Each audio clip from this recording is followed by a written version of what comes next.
United States. Yesterday we had meetings between Zelensky, Witkoff, and Kushner, as well as Merz. But the reports are that Merz was kicked out of the negotiating room.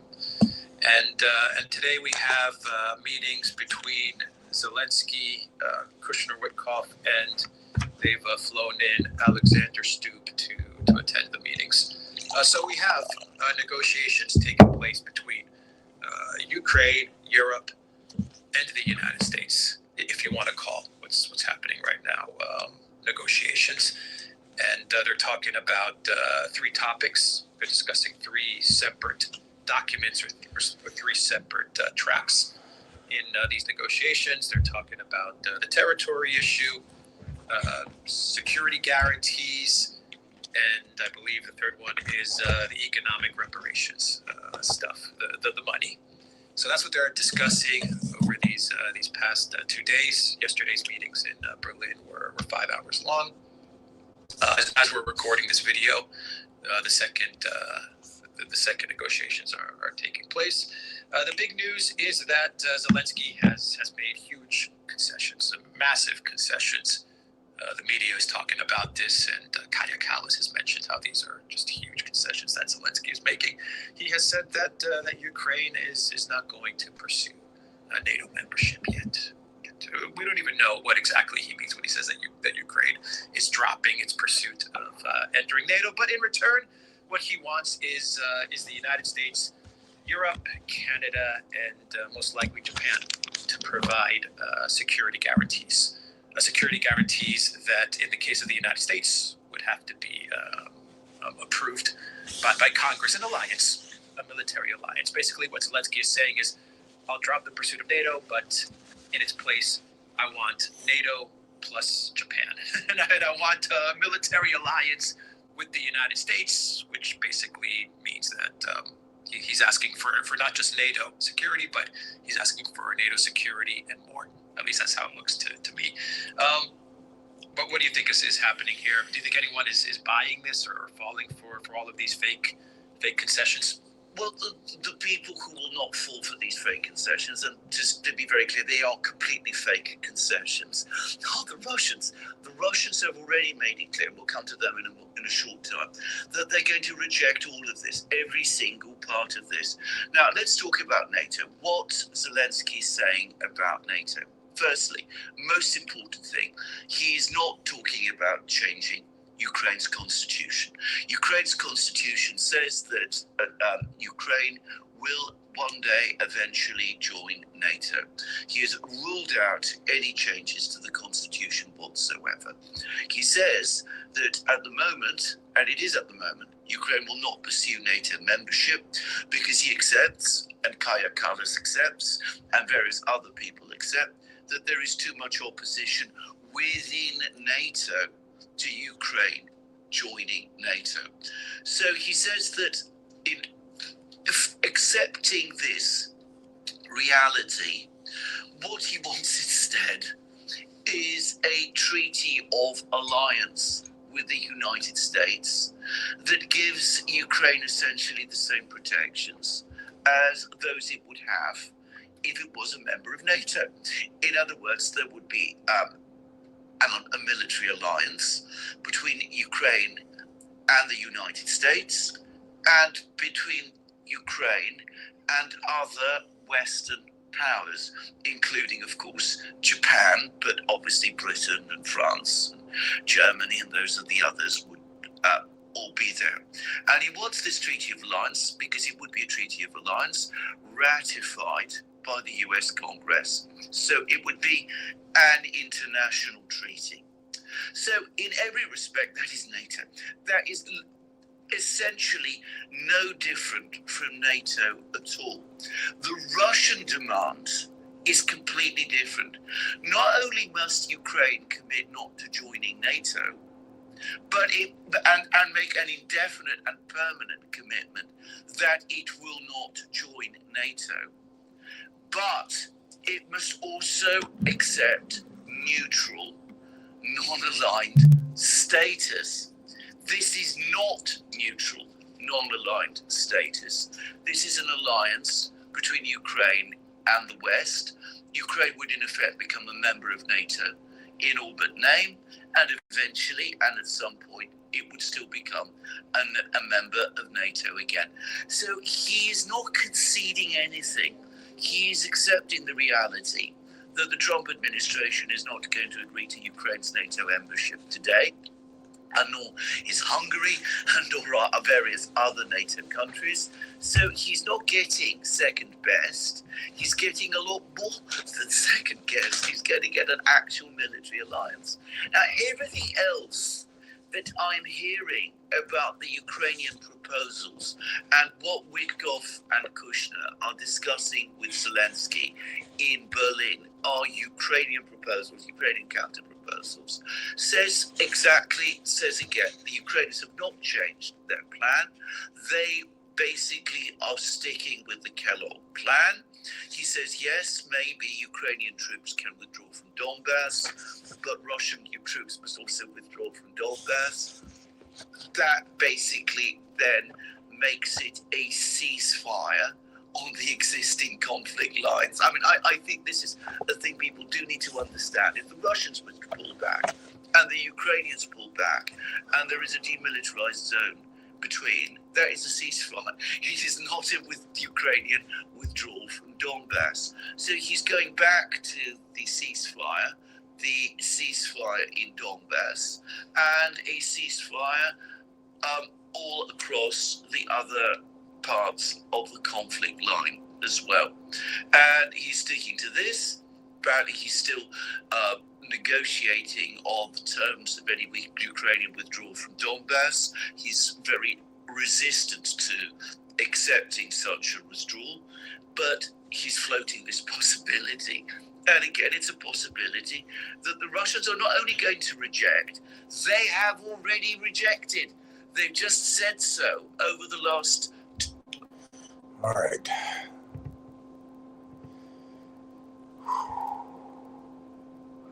Hi, everybody. We have a small audience, and I guess, that's normal with the disappointment that this year has been for this recommendation. But if you're still here, you're still a believer.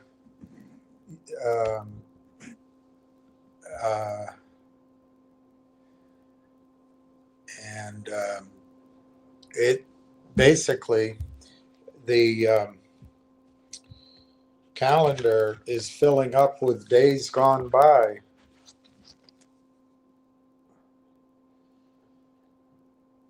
And we only have, tomorrow obviously is the annual meeting. I think we only have tomorrow and the next day before people start going on vacation on Wall Street and maybe on Bay Street. I think, from what I understand, the people at Railtown are going to be working straight on through.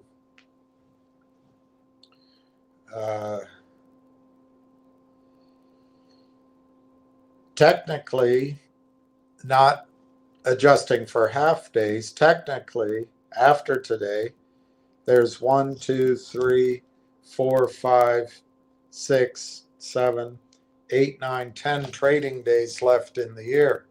But some of those trading days are going to be very quiet. But I think those 8 to 10 trading days are the chance you have to increase your stake, establish your stake, or hold your stake. And my premise is that Railtown is first to market. They are best in class. They may be the only student in class. And the delays in disclosure we certainly experienced with AIP, but AIP is a beautiful acquisition. Just simply looking at the revenue transfer by shifting 125 companies in the AIP network, shifting their annual spend on hosting over to TELUS. It's enough to launch our company, both in real terms, in cash flow, and in price. Just that alone. So the wait will have been worth it. But it also seems that now that we've waited, 2 weeks, 3 weeks since AIP was announced, it's been stressful days here. So my memory is, I don't remember when they closed that deal, but at least 2 weeks. But nothing has really changed. And it may be, and I think it certainly is, that there's more to disclose. And I think that disclosure is most likely as the magnitude of and the excitement and just the sheer awesomeness of the alliance with TELUS gets further announced. And you and I have gone through some projections. Obviously, we only know one thing for sure. We know the denominator, which, by the way, is fantastic. That is fantastic. Most of these companies, you don't know the denominator. You don't know the number of shares outstanding. We do. We know that the computerized selling has put their lead foot on the accelerator of just creating shares out of thin air. But it's just the opportunistic and the flash boy trading. It's not a dedicated toad. There's no hedge fund dedicated to it. So it'll stop just as soon as the disclosures come out, just as soon as research comes out, and with a little bit of a delay, whether it's for appearance sake or it's for investment committees to make decisions, or it's for putting research in the file, putting a plan, an initial plan in the file. Buyers will come in, and these opportunistic flashboy trading back and forth, they can make money on the way up too, but they'll stop the selling down here. They're not committed to this price. They can dance around any price, and then ultimately they leave. And the final piece that I assume, the final piece I assume is, in fact, the people in Canada who can buy, who have the wherewithal to buy, who know the story, are not able to buy right now. That's my belief. Others think that, if it's so great, they'd be cheating. I don't think so.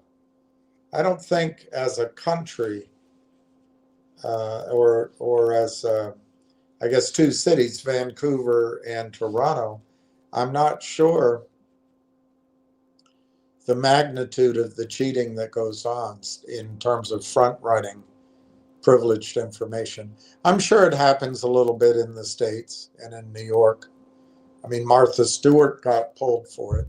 But remember, regulators go after long trading. They don't go after short trading. So everyone has to be careful. So I think you have a window of 2 weeks, maybe the first week in January, before people come back from vacation. They see the news releases, they see the research, they go to committee, and they make the decision to buy. And that could, in my judgment, that could come as soon as the second week in January. But I think for our sanity, we have to assume that that kind of buying will come in, let's say by the first week in February. That gives us time, so we're not stressed all the time. And I think the maximum window for just out of the park news is probably when they announce their second quarter earnings, which is our first quarter of existence in 2026, which is January, February, March, May 15th. So that's the window of, I don't know what word to say, of acceleration to the upside in the price of the stock. I think from about January 15th, slowly at first, like that Lucille Ball show where she says, slowly I turn. It'll be slowly at first, but then it'll be inexorable. It'll be inevitable. And I think as the stock goes up, the absolute last time, in my judgment, that there will be stock available at a price you'll be willing to buy. And by the way, that could be $5, $6, $7. It'll be May 15th at the outside. So that's the window. If we can adjust our hearts to that, we can adjust our pacemakers to that, and we can use that waiting period to prepare for what's next. I think we're all going to be in a position of independence in our accounts. I think we're going to make back the losses we have incurred in this nightmare trap. We're like in the Venus flytrap, or we're like in some seduction game where once you enter, like Hotel California, you can't leave. We've gotten down in here because some of the stocks went up. As soon as one of the promoters gets going, the stock goes up and you go, wow, this works. That's what happened to me when I saw Finger go up, GTI go up, CRTD go up. I thought, wow, there's something here. The something is you need to find more suckers. Well, let's get out of the sucker game. Let's stop being the one that has across our head sucker. Let's get to this where we have significant accounts, and collectively we represent, in this stock, we represent 16.5 million shares. And that's basically, well, I don't know how much Dr. Tom Core owns, or Mike Norbrega, or Patrick, the IBM guy, or John Ruffalo. But with the data we have, we're the third collectively. We're the third largest holder. We're right behind Corey Brandolini, well, Marwan Haddad and Corey Brandolini. And we're certainly, again, collectively, we're certainly the largest we're not an institution, but we're the largest institution in the stock. So we're going to have, I think, how many months is that? That's going to January 15th. That's February 15th, March 15th, April 15th, May 15th. 5 months. So if we can adjust our thinking to a 5-month window, we can get rid of our tension. Now, I think after that 5 months, there won't be any stock to buy, at least not in volume. And I'm not sure it'll be below $10, $15. It may be higher. Now, if we take that framework, I think the surprises ahead, best I can judge, are going to be to the upside, not to the downside, to the upside. So it sounds discouraging. Oh my gosh, you had these targets. And I did. I'm looking at them now. My I don't want to say my original target, but I will say the target that I had when I wrote it down for this, for the end of the year. I think I had much higher targets than this, but I don't know, about 45 days ago, I wrote down targets. I guess maybe 2 months ago I did it. And I did it in pencil, but I haven't erased it. And I had a $3.50 year-end target. That's not going to happen. But it's just shifted. It's just shifted. It could happen. I mean, there's no reason why it might not happen in some confluence of events, but I don't think it's going to happen before the end of the year. I don't think it's going to happen in the first week of January, but it could happen in January. But let's not get our hopes up on that. And I also put as my last target, when I wrote a second set of numbers, I had a dollar target by the end of the year. And that's still possible, but I just think we've got to just accept that William was wrong. He's a jerk, and he read the information and the future incorrectly. He had urgency on June 5th, I think it was. Yeah, June 5th. And he's, other than August, he's been pretty urgent every month. But he's been wrong. William's been wrong. But please don't blame yourself. If you want to, you can blame the structure of the markets. But the way to get back at that is all those space calls. I've been trying to find Junk Savvy space calls for the last 3 days, but I don't know, maybe I'm not, they don't notify me anymore. But those are all important efforts. But I think the way to fight back against this system is to win. And then collectively, if we have enough of our shares and I think it's going to be wealth. I think we're going to have wealth. But we can then dedicate just a tiny bit to helping Junk Savvy and Busy Brands and Patrick and Curtis and 100% and all those people who have been working so hard. So everything's been put on hold. Everything's delayed. It's frustrating, but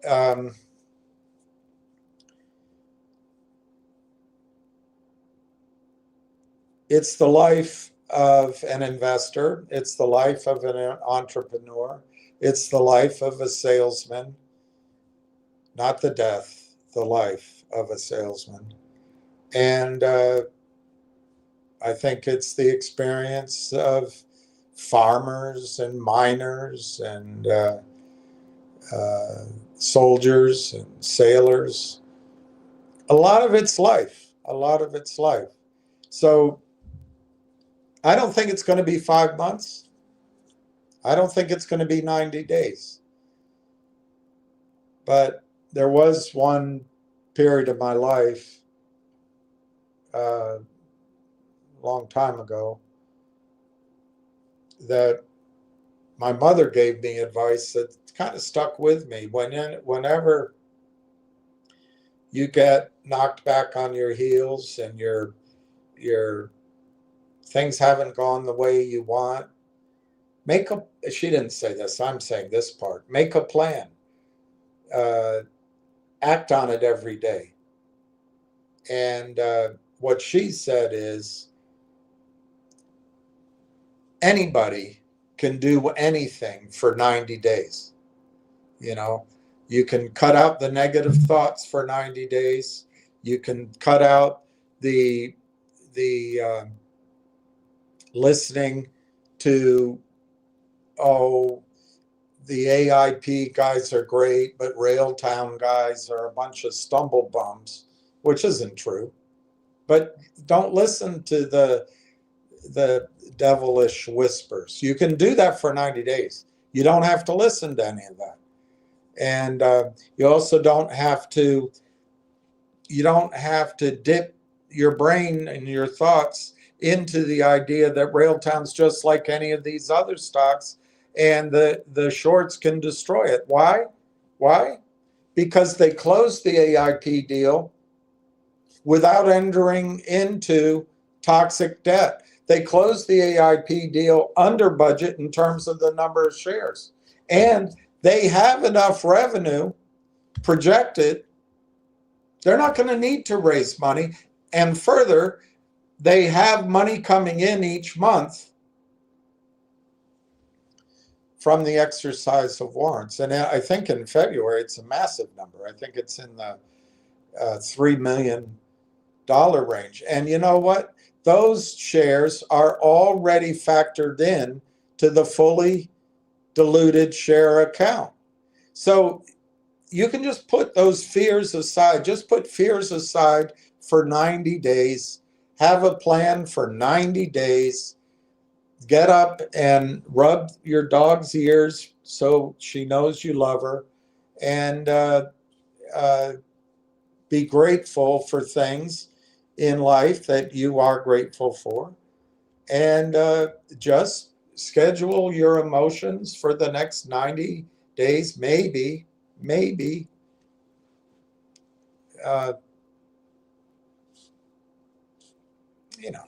whatever 5 months is, 5 to 150 days, maybe.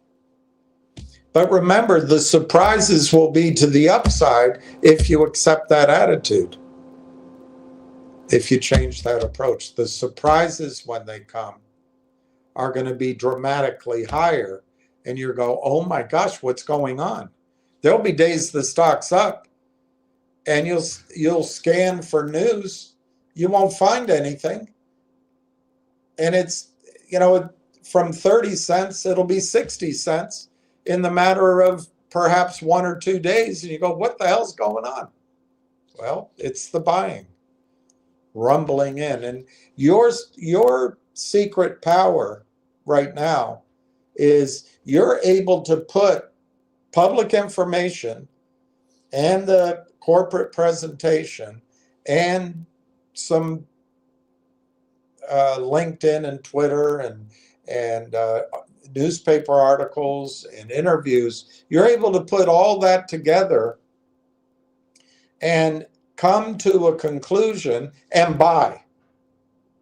Anybody in Canada who's considered an insider or perhaps has signed some sort of document because they were part of the negotiations or could be presumed to be in possession of material non-public information.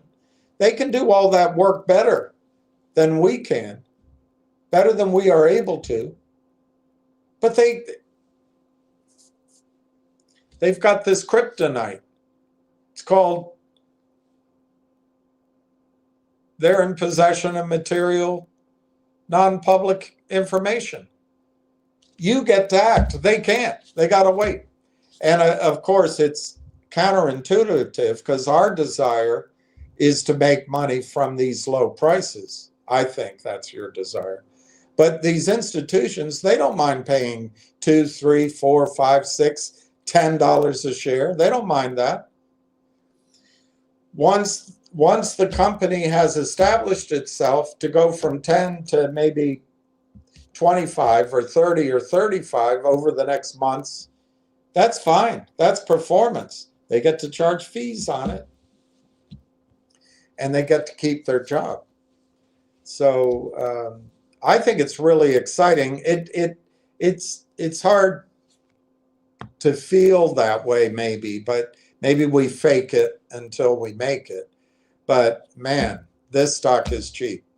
At 29 cents, if you used a multiple of 12 and a half,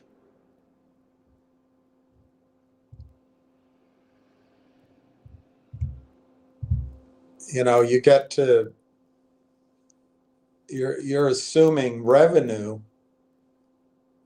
per share of slightly over 2 cents. I mean, it's flat on its rear end. I don't think it can get cheaper. Of course, as soon as I say that, anything can happen on any one day, and tax loss selling can give you spikes downwards. So the way to act now is to buy shares or place orders under the market. And once we get out of 2025, we're on the road again. And remember, I'm the one that got the timing wrong. You didn't. I'm the one that didn't read the tea leaves correctly. That wasn't your job. That was my job. But you acted, you built your position, and there's nothing fundamentally wrong. In fact, the fundamentals aren't only better.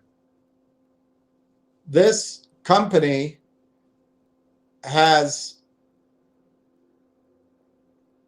an opportunity ahead of it during its proof of concepts phase that is,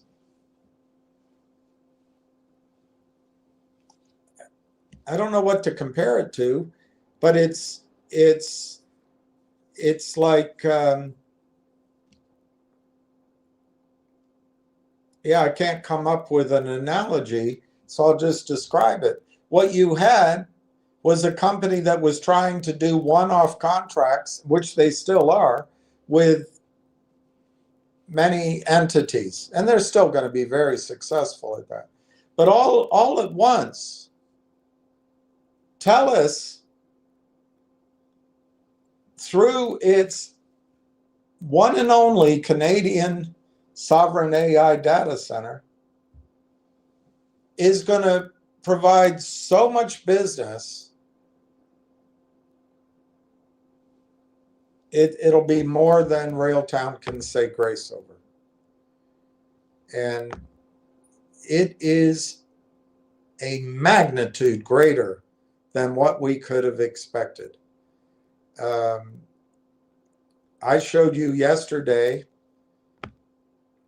a very conservative way of getting to 10, maybe you'd call it 11 cents a share in annualized cash flow, which is the revenue. The revenue from hosting will largely, I think entirely, we'll find that out, be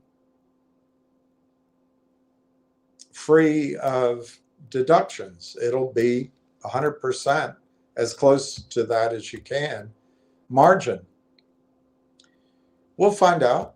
See, there's some assumptions we have to make. Maybe it's 90% margin, 85, but it's going to be very close to 100%. And then we have to assume what's the multiple. But if you take low multiples and you take the lowest revenue estimate and you just be as conservative in a speculative projection as possible, it gives you excitement to buy the stock, but it also protects you if there's any disappointments, or if your estimates, obviously every estimate until we know news most likely is going to be wrong. So I gave you a way of basically calculating 10 to 11 cents a share in annual recurring revenue, which is cash flow. The day before, I gave you a method of actually getting a number higher than this, but getting a number at $1 a share in annualized revenue, cash flow. That's huge. Both numbers are big. 10 cents at 100x, $1 at 25x. They're both huge numbers. $1 at 100x you can get excited about. But as the price goes up, the multiples probably reduce. But that's a dynamic that we don't know. But we are certain on the number of shares. That's the denominator. We can put a guesstimate in for the revenue. And if you multiply the revenue times a multiple, divide it by the number of shares, you've got a projected per share price. I did all of that only on hosting revenue, I didn't count anything else. And they've got 5 or 6 other, depending on how you categorize it, they've got many other channels of making revenue. So it's an exciting story, flat on its rear end. And there are people, it's understandable because the stock is, I read it to you, and maybe we can read some of that again. But the technique that these shorters use is to always have it in the red. Right now it's down 0.0001. So you get no reward looking at your screen. No reward. In fact, you get negative feedback. Oh, God, it's always in the red. William's wrong. He doesn't know what he's talking about. His timing's always wrong. His sources of information are horrible.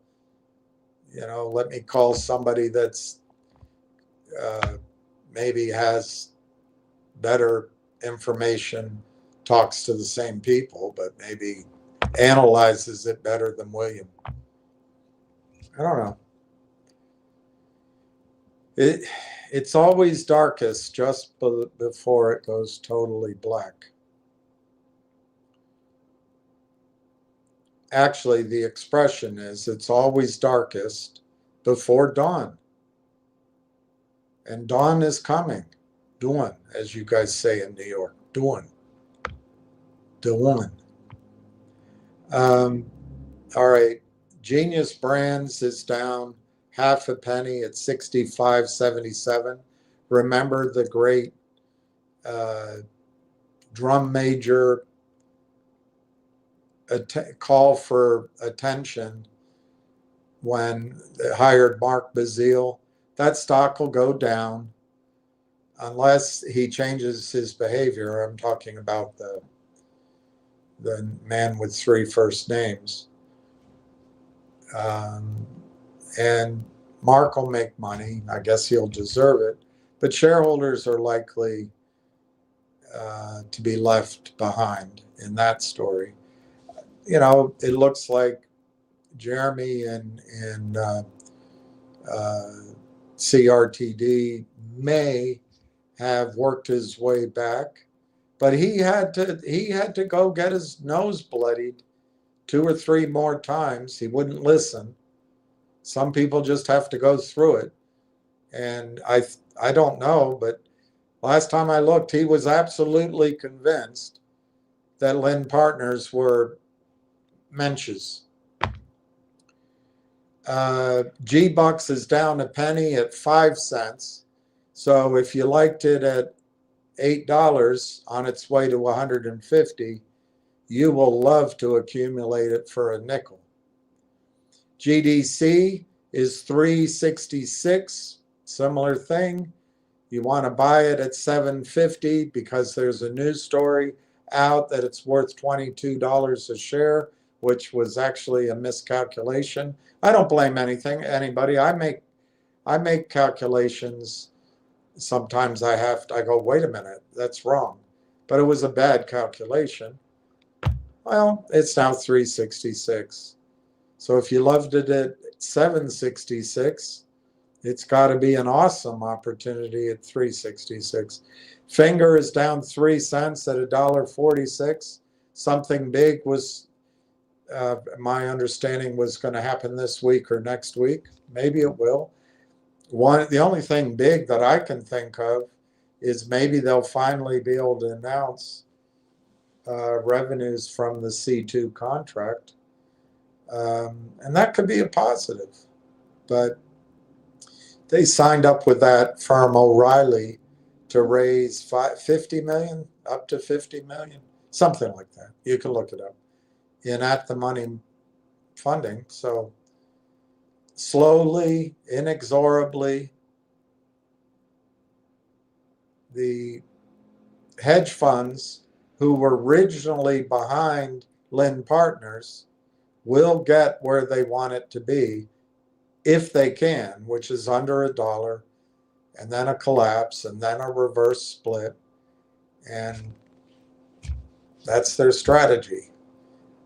I think there still is a hedge fund or two with that commitment behind Finger.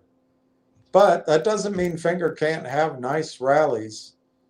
And maybe we will see one in the spring. But I would wait till the financing gets announced, whatever happens with the stock price. And then we come to our friend Railtown. Another day of, I'm going to guess, mostly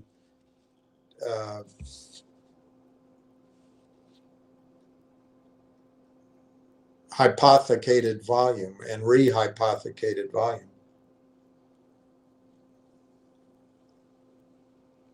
It's 29 cents to 29.71, and by just arithmetic in my head, people who listened to me a year ago are down 25% on their investment. People who listened to me in June are probably down 25% on their investment, maybe 20%. People who listened to me in July, I wasn't being that optimistic in August, but in July, they may be down as much as 50% on their investment, and people who listened to me in September, October, November are down at least 25 to 30%. So I've been completely wrong in my projections, my targets, and my urgency in Railtown for this year. And I do apologize to each of you for that. I was asked, when are you going to give up on Railtown? And I'm not going to do it based on charts. I'm not going to give up on Railtown based on share price.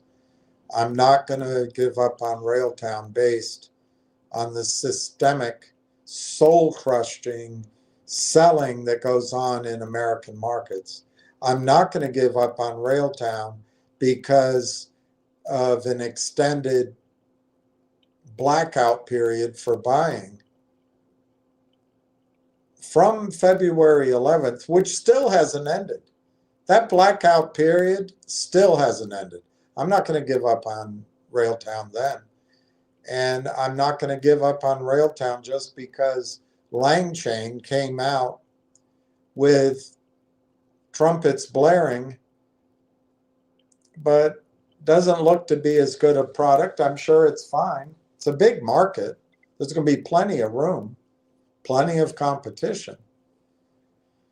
But it was priced at 1.25 billion 2 months ago, 3 months ago. I can't imagine what it's worth now.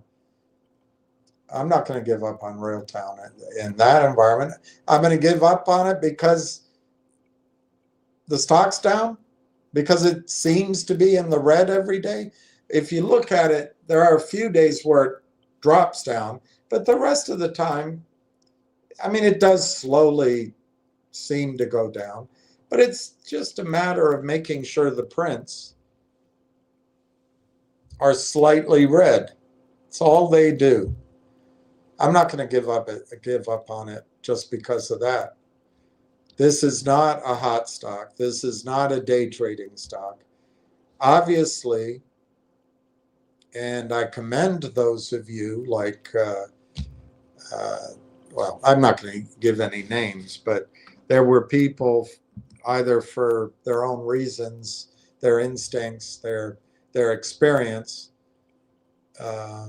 their distance, maybe they're a little more distant from it than I have been, recognized the stock was vulnerable, and that might have been an opportunity for a trade. I would submit to you, and it hasn't happened yet. So again, it's where I've been wrong this year. But there will come a time that the stock price will accelerate to the upside. It will jump upward. But also the amount of shares available to buy will reduce. So, and reduce dramatically. So to me, the risk of day trading the stock, although in retrospect, and I have to give credit to people who saw it as an opportunity, I don't know, sell it at 50 cents and buy it back at 30 cents. But just because it worked doesn't mean it wouldn't have exposed you to, I think, the extreme risk of being out of the stock if something happened on one day, if buyers came in 48 hours. In retrospect, it didn't happen, and I was wrong about that. But for most of us, all of us, I mean, I have a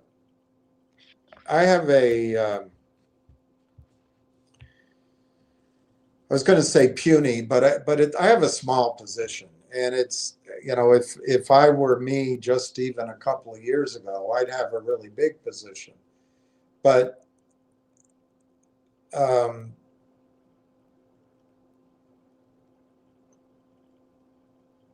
if I were, anyway, if woulda, coulda, shouldas, but for my small position, if I had sold it at 50 or 55, or while it was going up to 60, 65, I could double my position if I put it in cash and waited. But I didn't, because one, that's day trading, and that's not, you gotta, anyway, that's not something that I do. I mean, there are times I've traded things, but it's a fundamental story.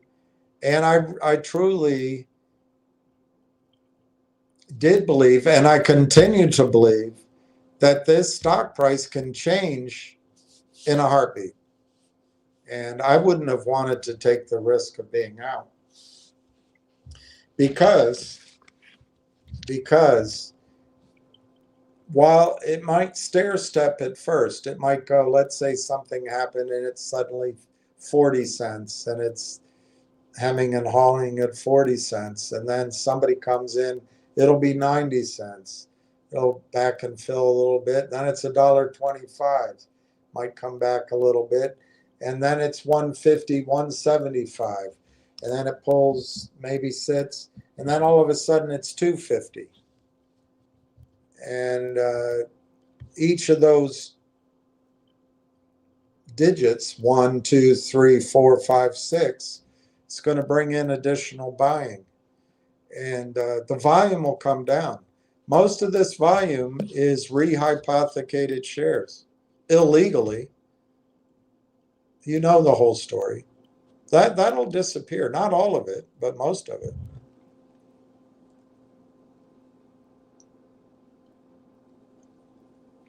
The selling isn't real. The majority of the selling in this stock isn't real.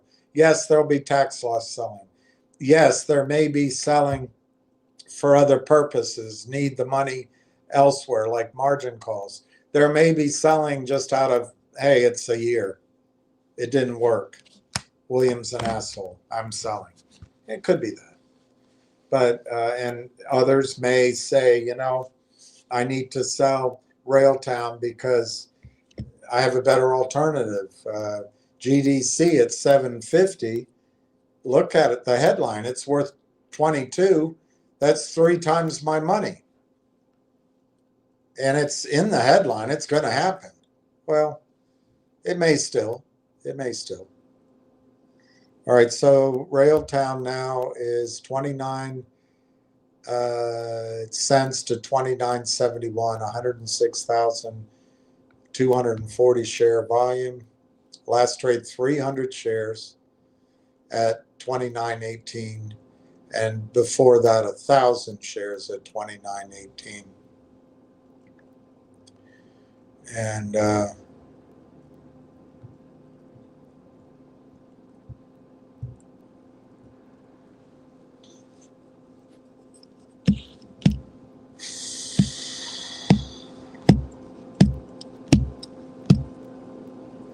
Nationals are signing Foster Griffin. It's earth-shattering news. The Nationals are going to sign left-hander Foster Griffin. 1 year, $5.5 million contract.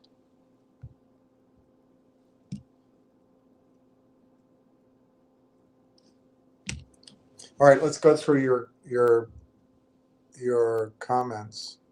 Hey, T. Alex. I don't have a lot. We can go over some of the short selling strategies. I don't have a lot of prepared data. I did see that, and Ward's going to bring it up here in a second, that TELUS did have some news this morning, but it was more about retiring a class of their debt. I mean, the stock's 13 cents. The dividend is 9.5%. And, you know, the dividend's telling you that TELUS there's something that's concerning about TELUS's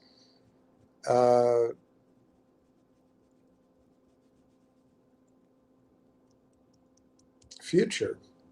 But I think they have a lot of cash flow. Yeah, they announced the redemption of their 3 3/4 notes, which were due next March. And then, of course, these are the things that have to be announced and are very important to be announced at TELUS. Kinney Mobile has partnered with TELUS to launch Made for Pinoys, a new 5G powered prepaid mobile plan for the Filipino-Canadian market. Built on TELUS's award-winning 5G network, these cost-effective plans allow customers to maintain both Philippine and Canadian mobile services on a single device, while addressing the unique connectivity needs of Filipino residents, international students, temporary foreign workers, and travelers who spend time in both countries. So, you know, they have to go through the backlog of urgent press releases, but eventually they'll come to, I think, a press release that has some relevance to us. But they got to get the rest of it. Built around the everyday needs of Filipinos who work, live, study, or travel in Canada. The plans help kababayans stay closely connected to home with family and friends, giving them a sense of home while building their lives in Canada. The Kanoy Pinoy plan, powered by TELUS, bridges the distance between two communities that matter most to our customers, said Aaron Lee, Director, Kidney Mobile. We provide accessible, high-quality mobile plans with eSIM and physical SIM options that make staying connected to family, friends, and opportunities both in the Philippines and in Canada effortless. Anyway, that's the new story they got out this morning. And they retired debt.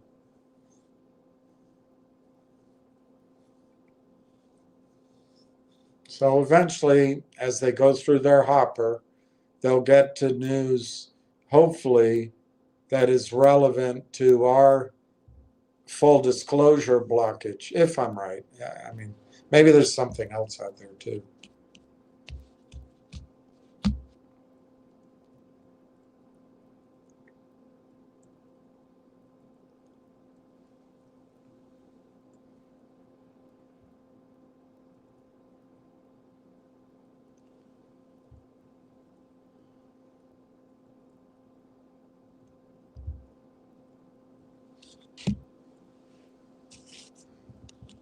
Trump's ice maiden finally cracks. Wiles in damage control after sparking disaster for the president. I don't know. Sometimes I wonder if she's working for Netanyahu like she used to and not really working for Trump. T. Alex, hi, William and everyone. Hello. Hey, Silver Skyrocket, Red Pepper, Ronnie, Red Pepper. Thank you, Silver Skyrocket. Thank you. Oh, Canadian $25. That's pretty cool. Did you get my email? Probably. I haven't seen it yet. I'll have to look it up. I can't look right now. I have to look after I'm finished.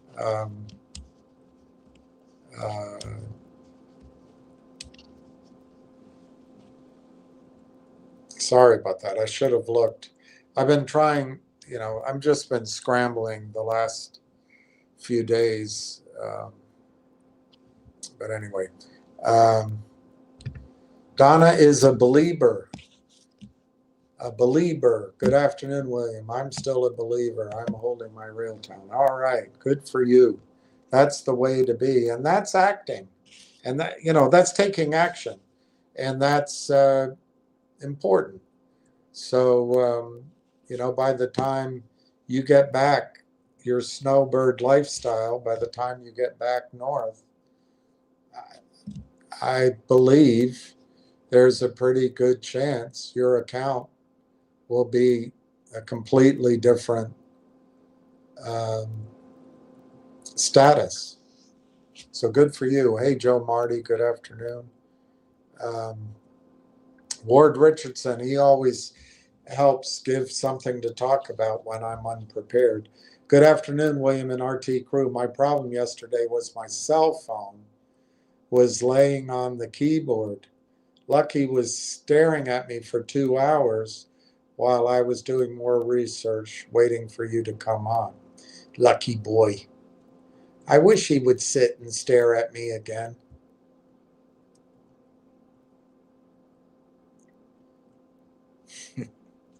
Such a good guy. He used to love that store. They'd give him a treat.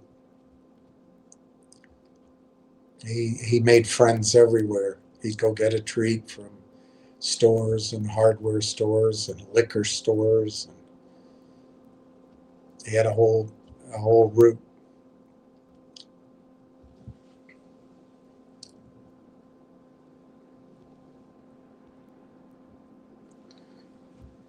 William, a full stack implying end-to-end integration from compute to storage. Yeah, but what I'm wondering, Railtown doesn't provide a full stack, does it? I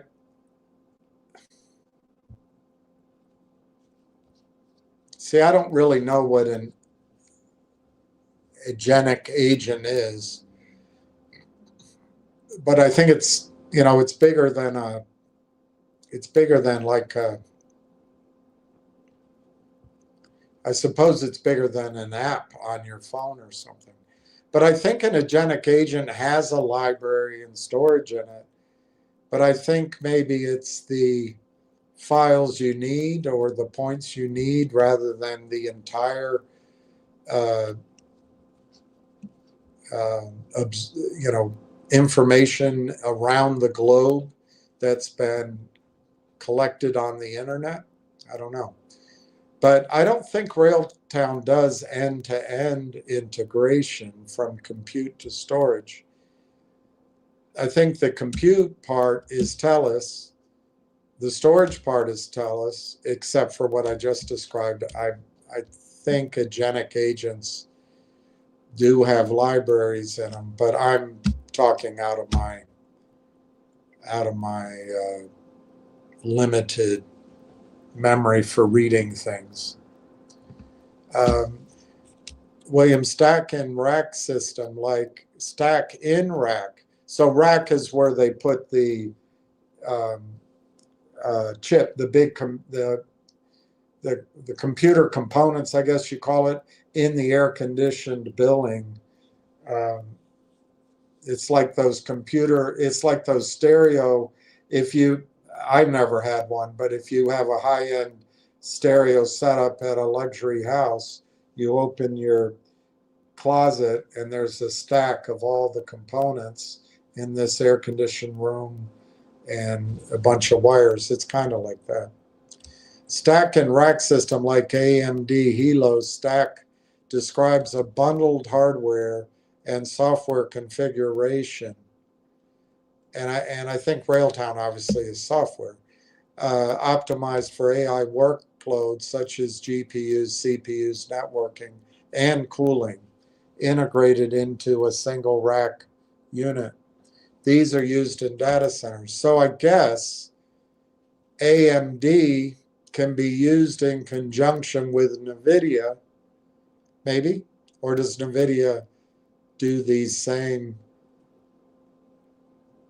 rack and stack and rack configurations? See here, Donna is admitting that she doesn't understand it. And I have to say, I can't get her comment up. All right, I'll skip her comment. There, I don't understand it either, really. Donna says, hello, Ward. Thanks for the due diligence. I don't understand it, but it sounds good. Ward, TELUS has another PR out this morning. Yeah, I just read one of them. I didn't read the other where they prepaid their March 26 maturing bonds, I think. I don't think they were notes. Pretty low interest rate, 3.75. So it's interesting, you know, I guess they figured they had to do it anyway, but it seems like buying shares would have been a better idea at 9.5%.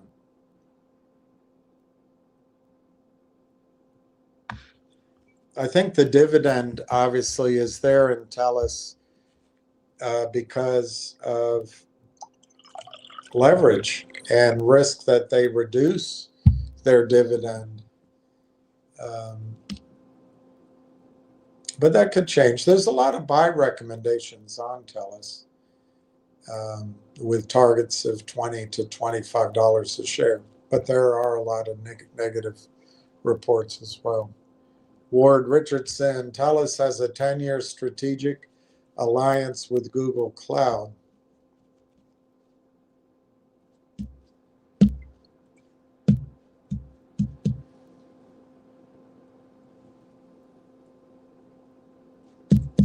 See, even that I don't fully understand. The cloud is the data center, and Google's data centers are outside of Canada. So that would seem to violate sovereignty, but maybe their deal with Google Cloud is for their, their mobile phones or their prepaid minutes or their, I really don't know. Google Cloud would seem, and it shows my ignorance, it would seem to be a competitor to their own data center.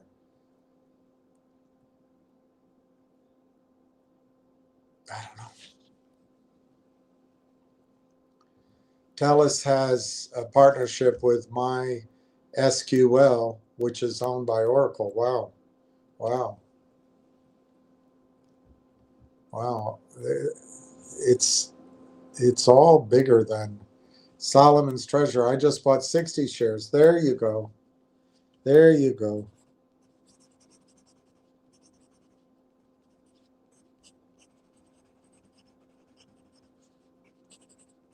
Yeah, I'm going to be mad at myself that I haven't been able to buy any more, just like I'm mad that I couldn't establish a position at silver in the, well, actually, it was below 20 cents when I wanted, $20 when I wanted to do it.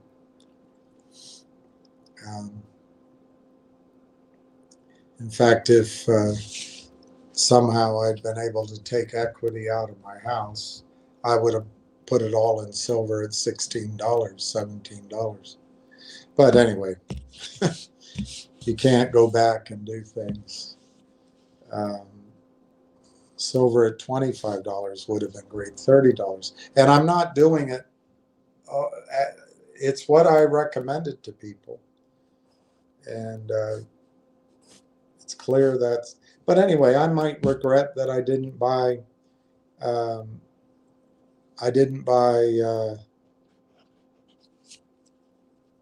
shares of Railtown down here, but I don't have the ability.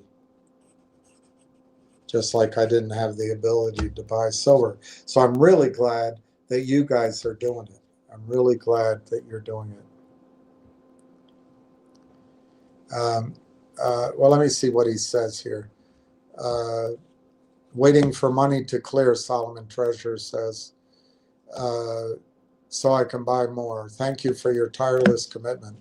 When this comes tutti frutti, I just pulled into, I won't forget you this. Was multitasking, meant to say, this is Solomon's Treasure, meant to say that when this comes to fruition, I won't forget you. Thanks again. Well, hopefully, I have to decide. I was working on a strategy that I was very excited about, and I hope it's still there. I'm not sure. But maybe we can collectively do something together, some of us, all of us, many of us. And if we navigate the next 5, 10, 15 years, I'll be at the home and you guys will be rich. Ward Richardson, William, I agree with you. RT has to get their ducks in a row before they release some fantastic news. That's what I think they're doing. I think they have a lot of year-end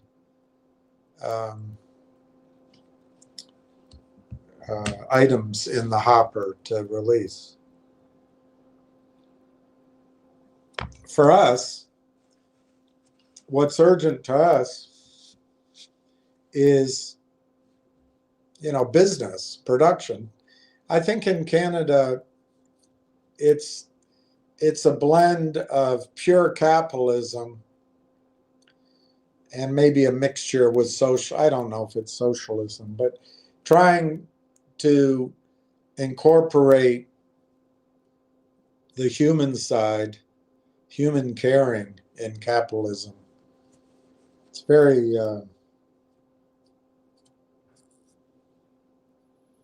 it's expensive and time consuming.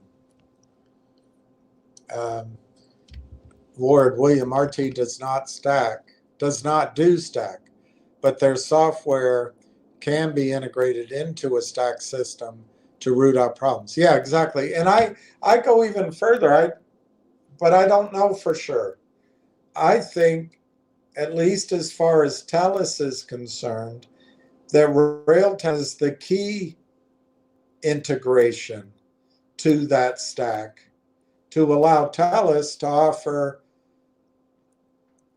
its hosting to the AI companies who then sell their products. So, and to software developers. I have the impression that Railtown is critical in the process. If it is, we're all sitting on Solomon's treasure. If it's not the critical component, the market's big enough that there's room for more than one, and we'll still be sitting on Solomon's treasure.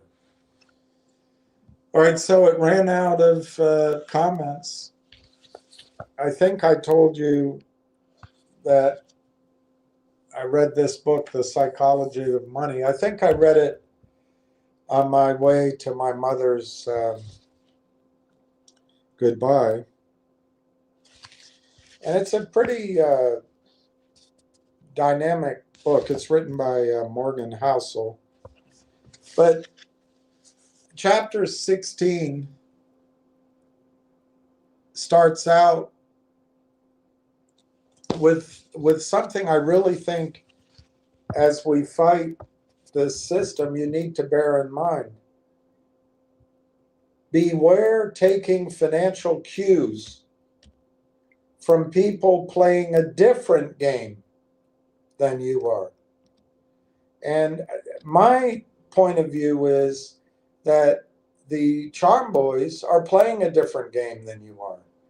They get shares that they can sell and make money, and it's a lot. They can put $100,000 in the bank, or 500 grand in the bank, depending on how many shares and at what price they get the stock to go up. It's meaningful. And they also collect up to 15, 20, 25 grand a month in this role as IR, as someone did at CNLV and 2 or 3 other companies, COSM. But beware taking financial cues from people playing a different game than you are. So there's that aspect. It's also when you take cues from the red, of course, you've got to ask, am I missing something here? Is William so close to this that he can't see, that the girl he fell in love with,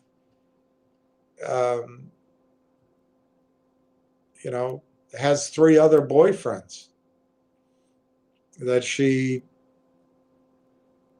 has some playtime with, but he's so infatuated, maybe he can't see everything. So it's good to look at the red as a signal, but you have to beware taking financial cues from people playing a different game than you are.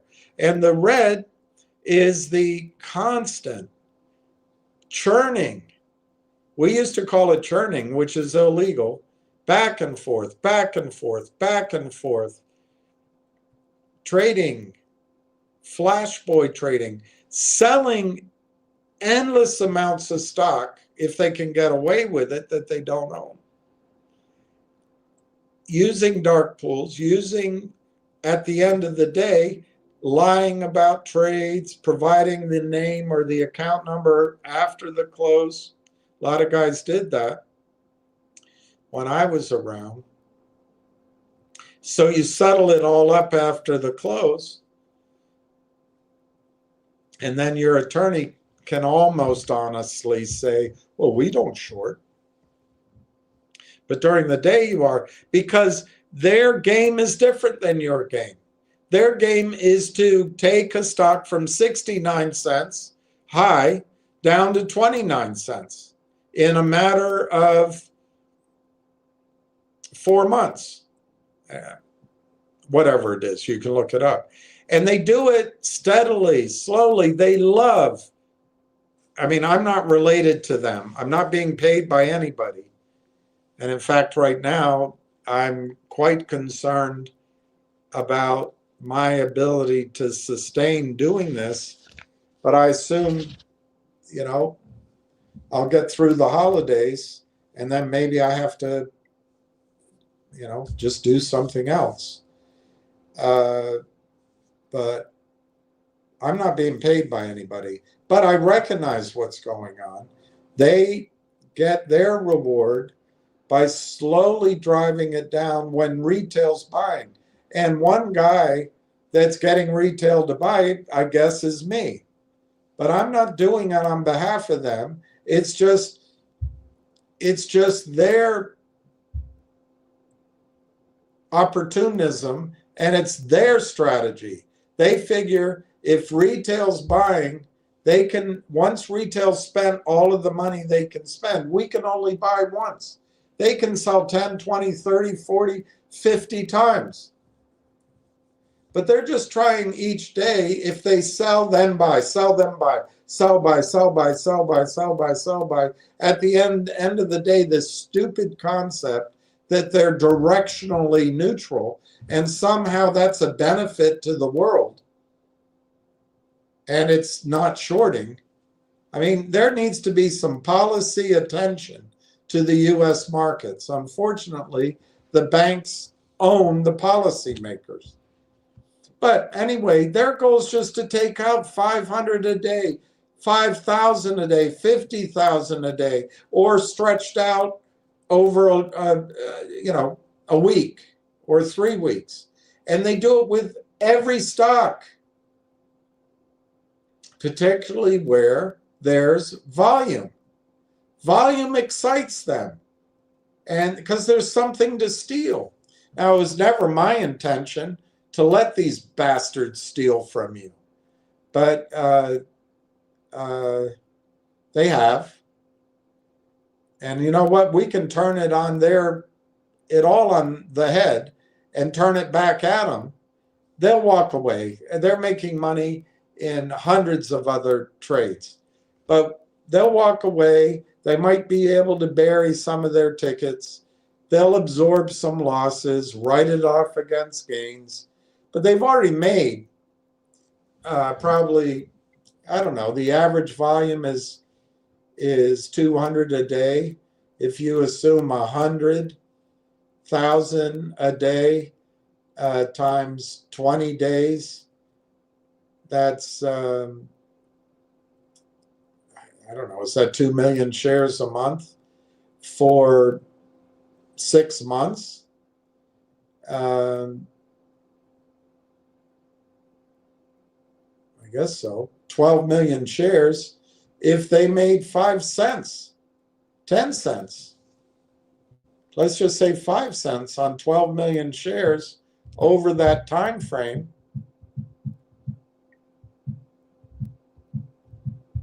they made $600,000 by just flash boying. The high speed trading, front running trades, which is what Ken Griffin does.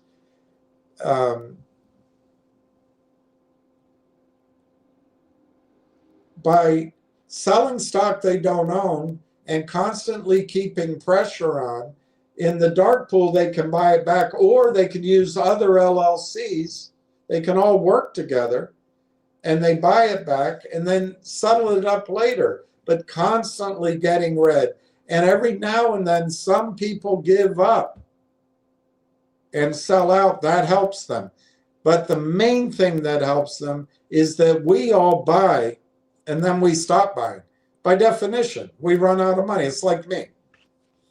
I bought what I could a year ago, and then I sold all the little positions I had and bought the rest in June, and I haven't been able to buy anymore. I don't even. Anyway, enough about me. I'm tired of talking about myself. How about you? What do you think of me?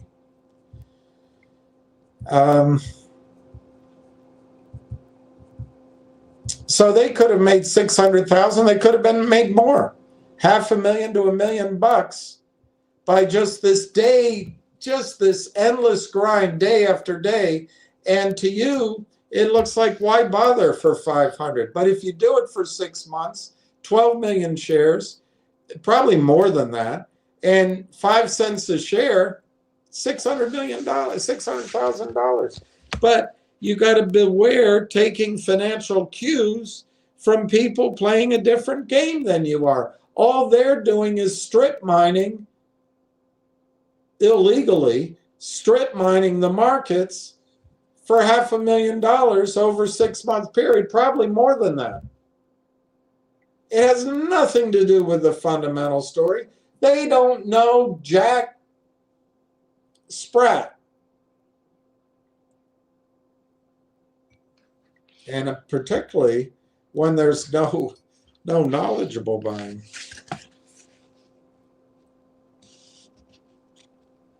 So let me see. I remember this chapter, but I hope he gets to his point quickly. I'll read it to you. The implosion of the dot-com bubble in the early 2000s reduced household wealth by $6.2 trillion. The end of the housing bubble cut away more than $8 trillion. It's hard to overstate how socially devastating financial bubbles can be. They ruin lives.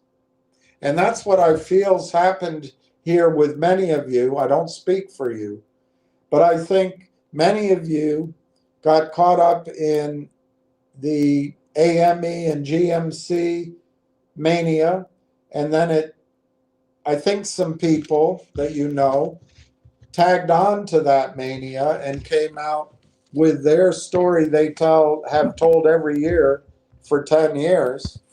And then it translated there, and then it brought in some whales. And you all think whales know anything? They just have more money. So it's one-stop shopping to the promoters instead of having to talk to hundreds of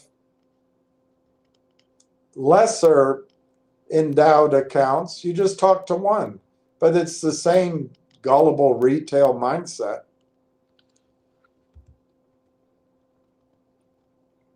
So anyway, I think a lot of you got ruined by all that. And as one very dear, very hardworking, and somebody that spent time walking the halls of Congress, I suppose on her own behalf, but I think on your behalf as well, said to me, I just want to make my money back. And I really believe Railtown is the way to make that money back. You can't be shaken out. They want to shake you out. The devils want to shake you out. And it's so destructive. It turns friend against friend. It breaks bonds of trust. It breaks relationships. It creates anger. And when the only data you can look at is the red every day, you start asking questions like, well, where are the buyers? If it's so good, they'd be front running. Well, it's illegal to front run. And the regulators put long front runners in jail. They don't put short front runners in jail because the regulators get paid. I don't have to finish that sentence. So anyway, I think Railtown's going to get your money back. I can't get your time back. And I think it's going to give you green in multiples, which will pay for your time and lessons. Unfortunately, I was wrong on time. Nightmare. You know, it didn't used to be that way, that stocks could be this crushed. If the story was strong, you could the performance could wait. You could have research updates. The execution and the performance could be down the line.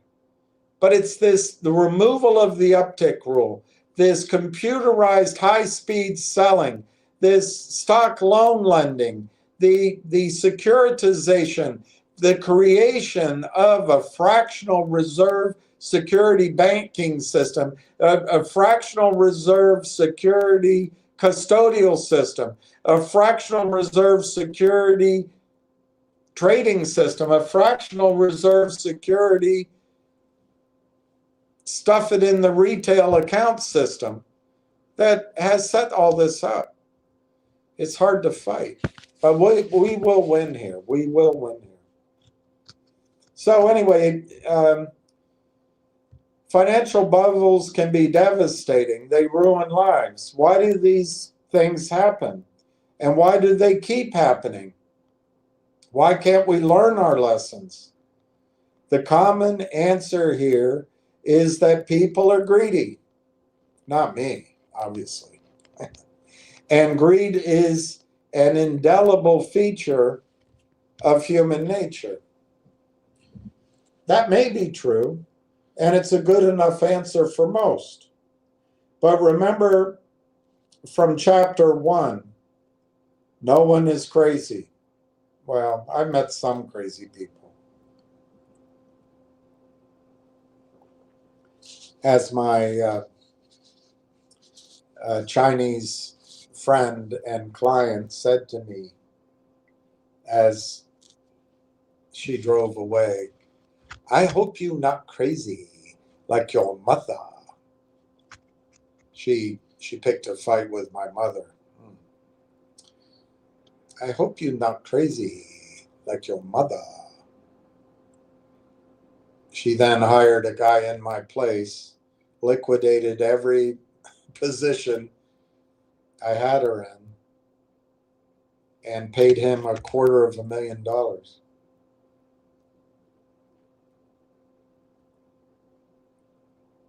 And I said, Mother, do you think you could have controlled yourself? You are, after all, a doctor of psychology.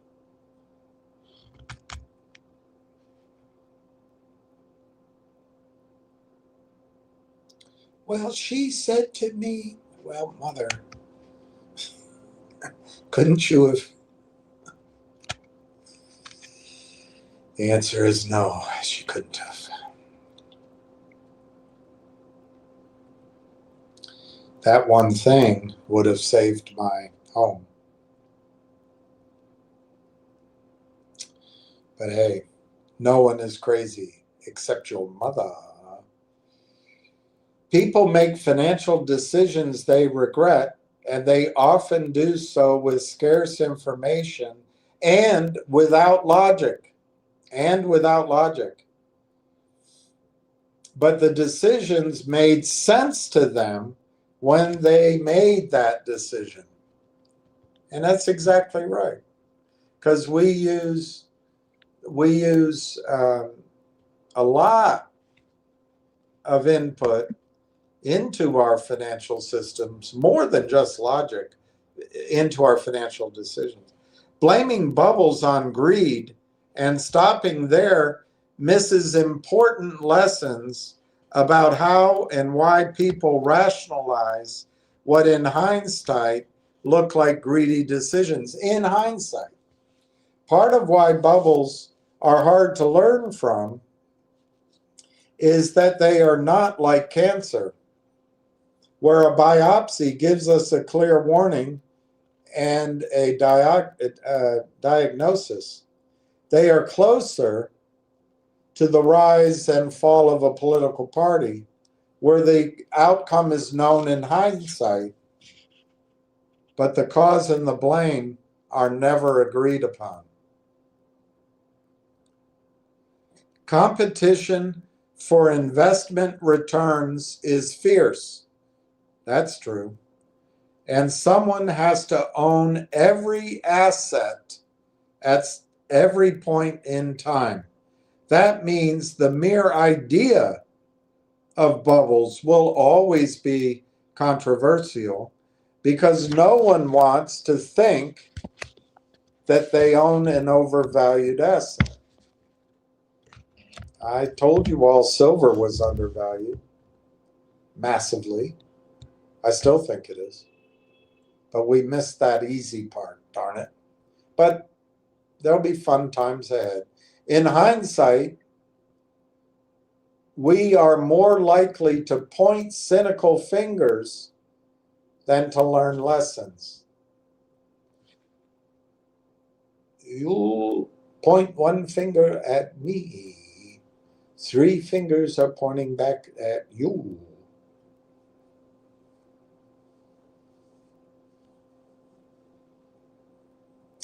I don't think we will ever be able to fully explain why bubbles occur. It's like asking why wars occur. There are almost always several reasons, many of them conflicting, and all of them controversial. It's too complicated a subject for simple answers. But let me propose one reason they happen, bubbles, for example, that both goes overlooked and applies to you personally. Investors often innocently take cues from other investors who are playing a different game than they are. And it works in both directions. It works when stocks get overvalued, but also when they get undervalued.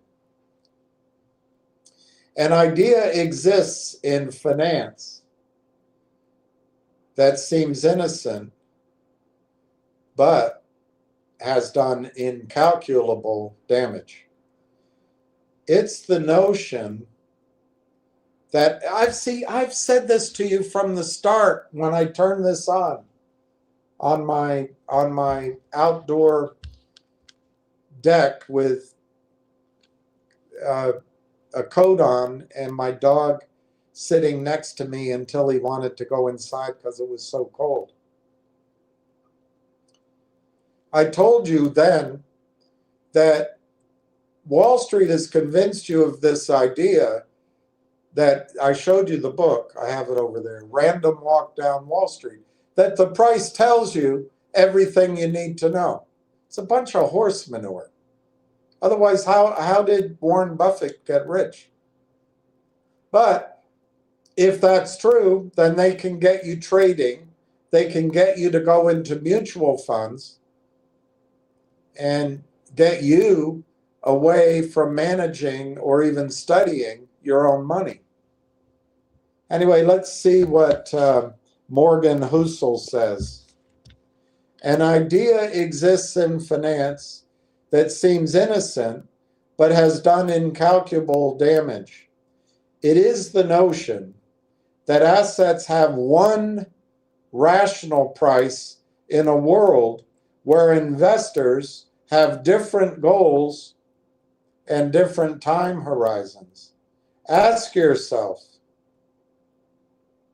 how much should you pay for Google stock today? The answer depends on who, quote unquote, you are. Do you have a 30-year time horizon? Then the smart price to pay involves a sober analysis of Google's discounted cash flows over the next 30 years. And by the by, I was giving you sober by definition, but probably somewhat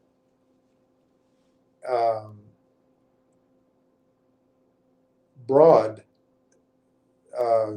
cash flow projections, which once Railtown achieves, they could last 30 years. Imagine discounting that. So how much should you pay for Google stock today? Do you have a 30-year time horizon? Then the smart price to pay involves an analysis of Google's discounted cash flows over the next 30 years. That'll happen to real-time, by the way. The investor, are you looking to cash out within 10 years? Then the price to pay can be figured out by an analysis of the tech industry's potential over the next decade and whether Google's management can execute on its vision. Are you looking to sell within a year? Then pay attention to Google's current product sales cycle and whether we'll have a bear market. Are you a day trader? Then the smart price to pay is who cares? Do you hear that? Are you a day trader? Then the smart price to pay is who cares? Do you hear that? Because you're just trying to squeeze a few bucks out of whatever happens between now and lunchtime, which can be accomplished at any price.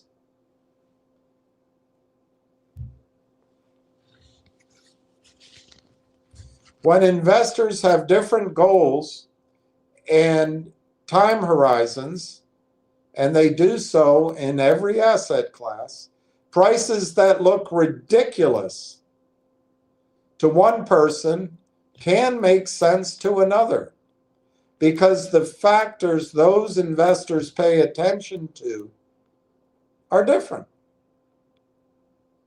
Take the dot-com bubble in the 1990s.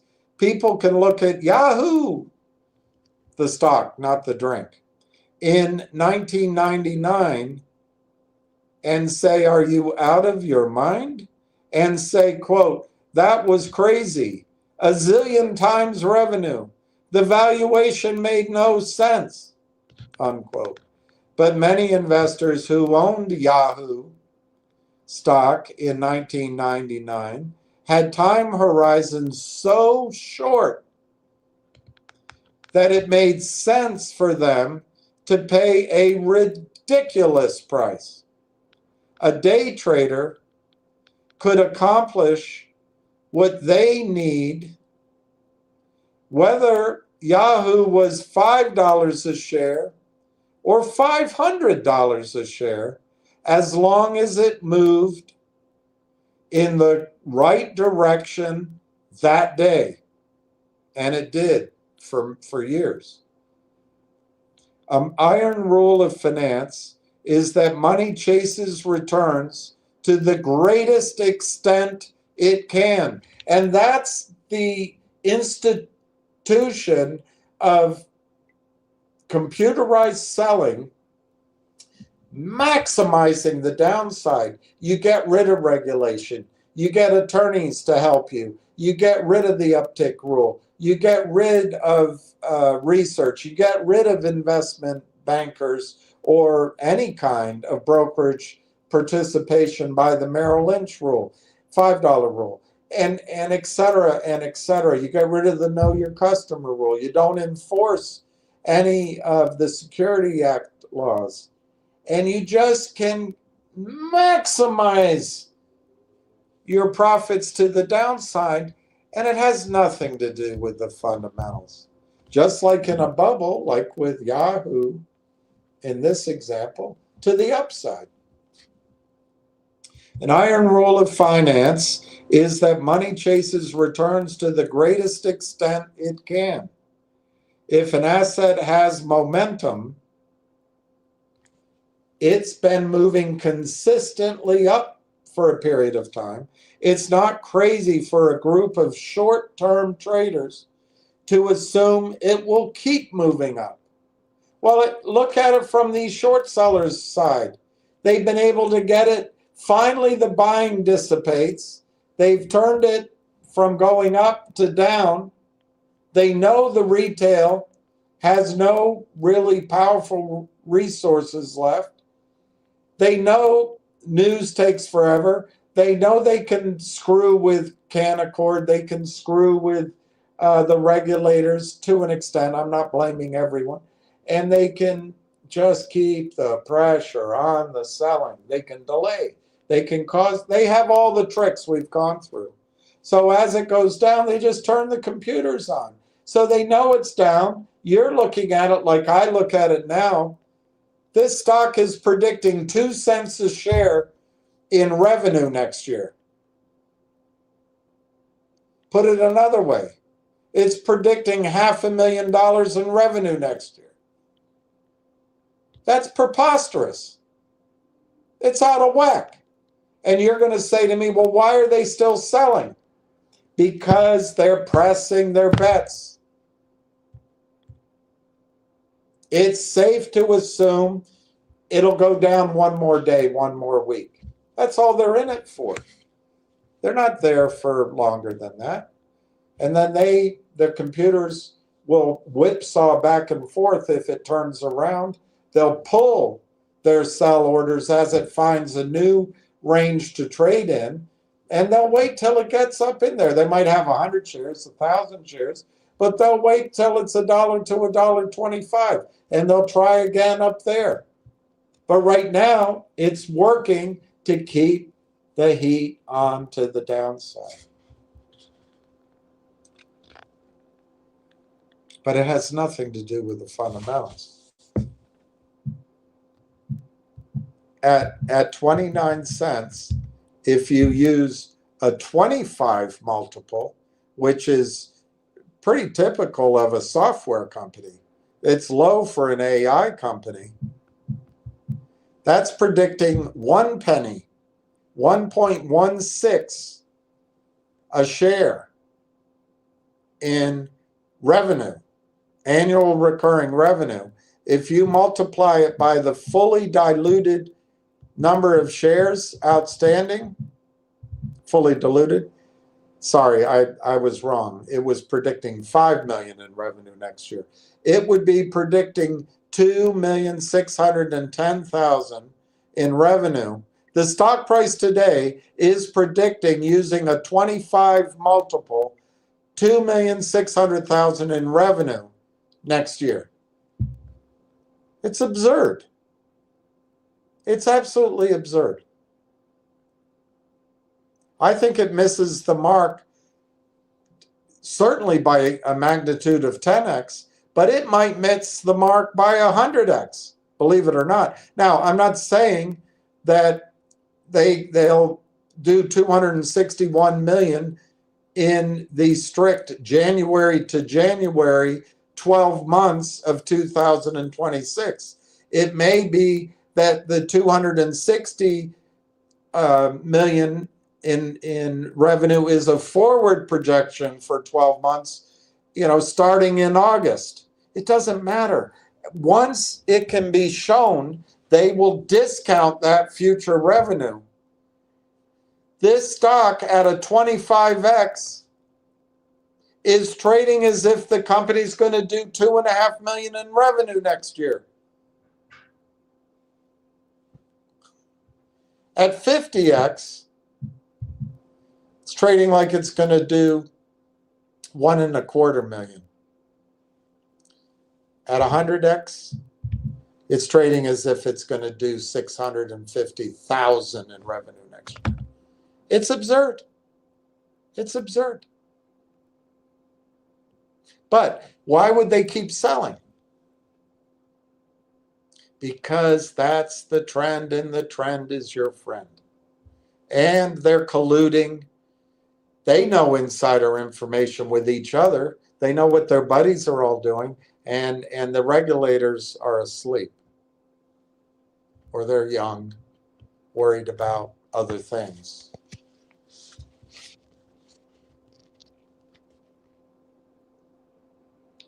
And right now the stock is 29.1, 29 to 29.7, 120,000 shares. We got 10 minutes to go. An iron rule of finance is that money chases returns to the greatest extent that it can. If an asset has momentum, if it's been moving consistently up for a period of time, it's not crazy for a group of short-term traders to assume it will keep moving up. Not indefinitely, just for the short period of time they need it to. Momentum attracts short-term traders in a reasonable way. That's his opinion. Then it's off to the races. Bubbles form when the momentum of short-term returns attracts enough money that the makeup of investors shifts from mostly long-term to mostly short-term. That's what's in Railtown right now. It's all short-term investors in Railtown right now. All short-term industrial scale mining of pennies to the downside. The process feeds on itself. As traders push up short-term returns, they attract even more traders. Before long, and it often doesn't take long, the dominant market price setters with the most authority are those with short-term time horizons, a la what's happening in Railtown on the short side. It's common to say the dot-com bubble was a time of irrational optimism about the future. But one of the most common headlines of that era was announcing record trading volume, which is what happens when investors are buying and selling in a single day. Does that sound like what's happening in reverse with Railtown? It's not investors, it's computerized selling back and forth in a single day. Investors, particularly the ones setting prices, were not thinking about the next 20 years. The average mutual fund had 120% annual turnover in 1999, meaning they were at most thinking about the next 10 months. So were the individual investors who bought those mutual funds. Maggie Mahar wrote in her book Bull, quote, by the mid-90s, the press had replaced annual scorecards with reports which appeared every 3 months. The change spurred investors to chase performance, rushing to buy the funds at the top of the charts just when they were most expensive, unquote. This was an era of day trading, short-term option contracts, and up-to-the-minute market commentary. It's not the kind of thing you associate with long-term views or even medium-term views. The same thing happened again during the housing bubble of the mid-2000s. It's hard to justify paying $700,000 for a 2-bedroom Florida tract home to raise your family in for the next 10 years. But it makes perfect sense if you plan on flipping the home in a few months into a market with rising profits to make a quick profit, which is exactly what many people were doing during the bubble.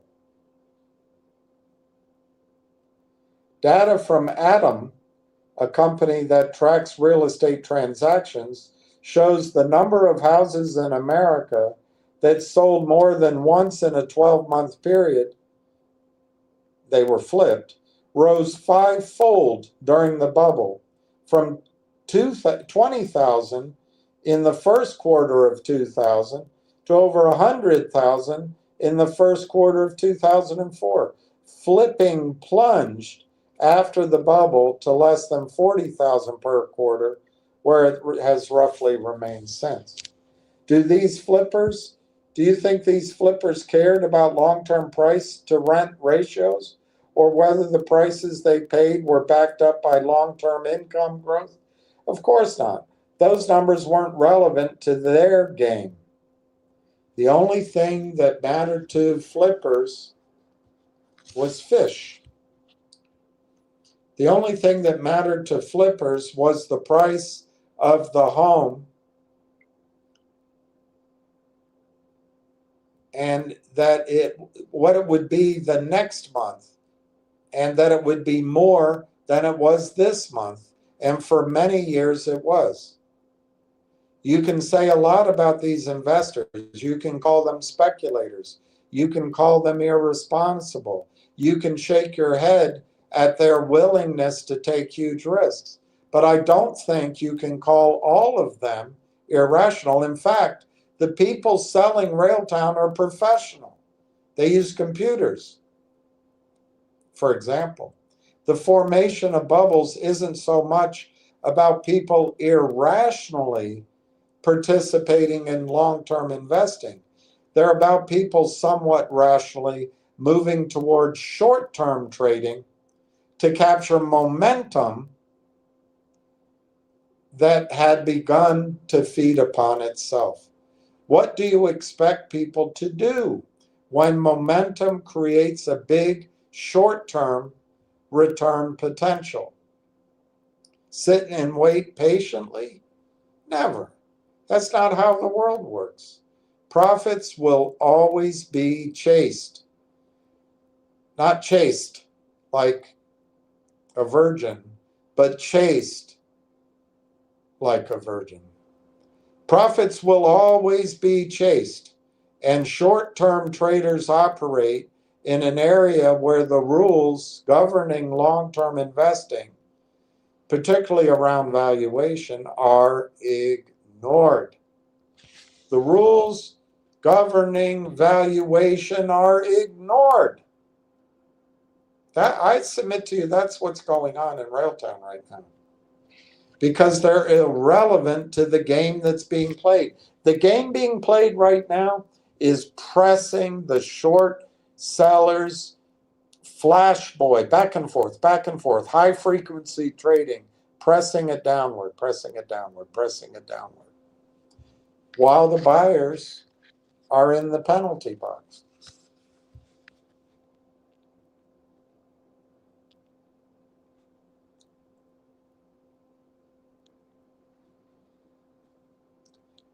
Short-term traders operate in an area where the rules governing long-term investing, particularly around valuation, are ignored because they are irrelevant to the game being played.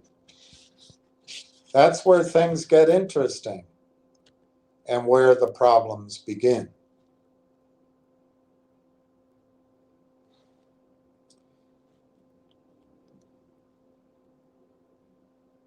Bubbles do their damage when long-term investors playing one game start taking their cues from those short-term traders playing a different game. And I submit people that lose faith in the fundamentals, maybe because William's full of crap and a guy sitting somewhere in the islands who talks to the same people, processes the differently, maybe isn't full of crap. But is a day trader for sure, and what Joe Kennedy used to do, a stock pool trader, fits the classic definition. But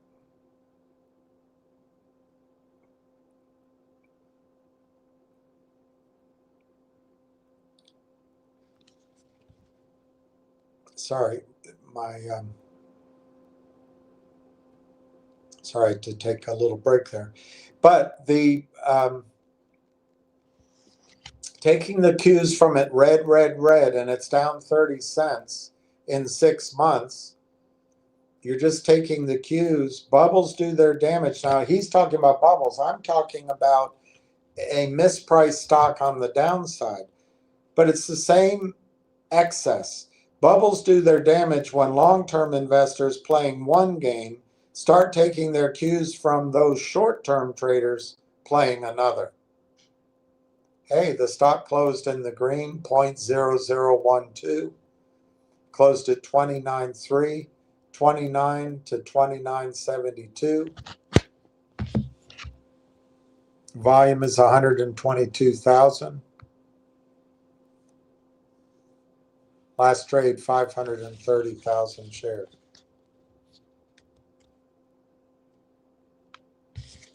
I think somebody's at my front door. Just let me make sure. Makes me paranoid.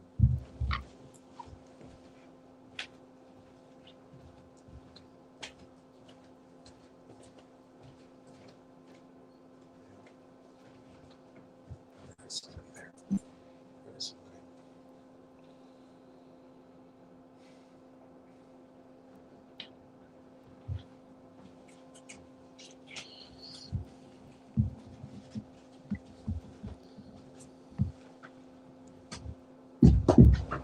There is somebody. My landlord.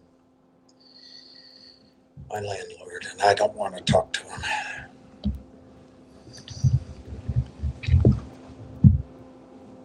He might be changing the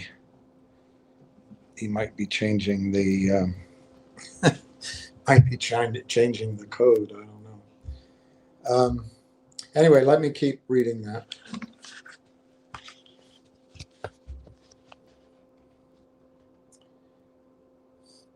Cisco stock rose 300% in 1999 to $60 per share. At that price, the company was valued at $600 billion, which is insane. Few actually thought it was worth that much. The day traders were just having their fun. Economist Burton Malkiel once pointed out that Cisco's implied growth rate at that valuation meant it would become larger than the entire United States economy within 20 years. But if you were a long-term investor in 1999, $60 was the only price available to buy. And many people were buying it at that price. So you may have looked around and said to yourself, quote, wow, maybe those other investors know something I don't, unquote. I suggest a lot of people, if they are anxious and PO'd at me by looking at the red, looking at the stock down, are looking at the stock price of Railtown, and they're saying, wow, maybe those short sellers know something I don't. They don't know anything. They're just playing their game. Maybe you went along with it. You even felt smart about it. What you don't realize is that the traders who were setting the marginal price of the stock, were playing a different game than you were. $60 a share was a reasonable price for the traders because they planned on selling the stock before the end of the day, when its price would probably be higher. But $60 was a disaster in the making for you because you planned on holding the shares for the long run. Flip that story on its head. 29 cents is a disaster in the making for you if you, in disgust, sell your shares, or you don't buy, or you decide to yourself that William is a loony and you'd rather listen to a Buddha or some other inscrutable day trader.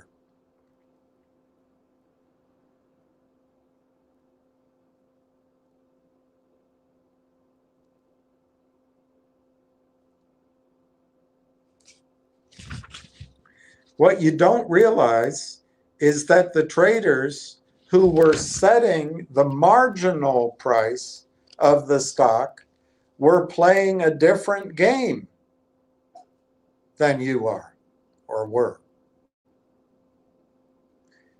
Selling at $29.72 is perfectly reasonable to them because they're hoping to buy it back at 29 before the end of the day or the end of the week.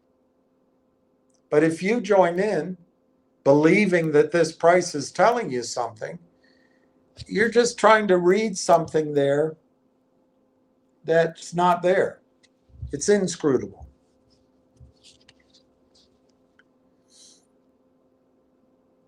These two investors, the long run and the day trader, rarely even know that each other exists, but they're on the same field, running toward each other. When their paths blindly collide, someone gets hurt. Many finance and investment decisions are rooted in watching what other people do and either copying them or betting against them. But when you don't know why someone behaves like they do, you won't know how long they'll continue acting that way, what will make them change their mind, or whether they will ever learn their lesson. When a commentator on CNBC says you should buy this stock, or when a shill says you should sell this stock, it's just like all the others. Keep in mind, they do not know who you are. Are you a teenager training for fun? An elderly widow on a limited budget? A hedge fund manager trying to shore up your books before the quarter ends? Are we supposed to think those three people have the same priorities and that whatever level a particular stock is trading at is right for all three of them? It's crazy. It's crazy.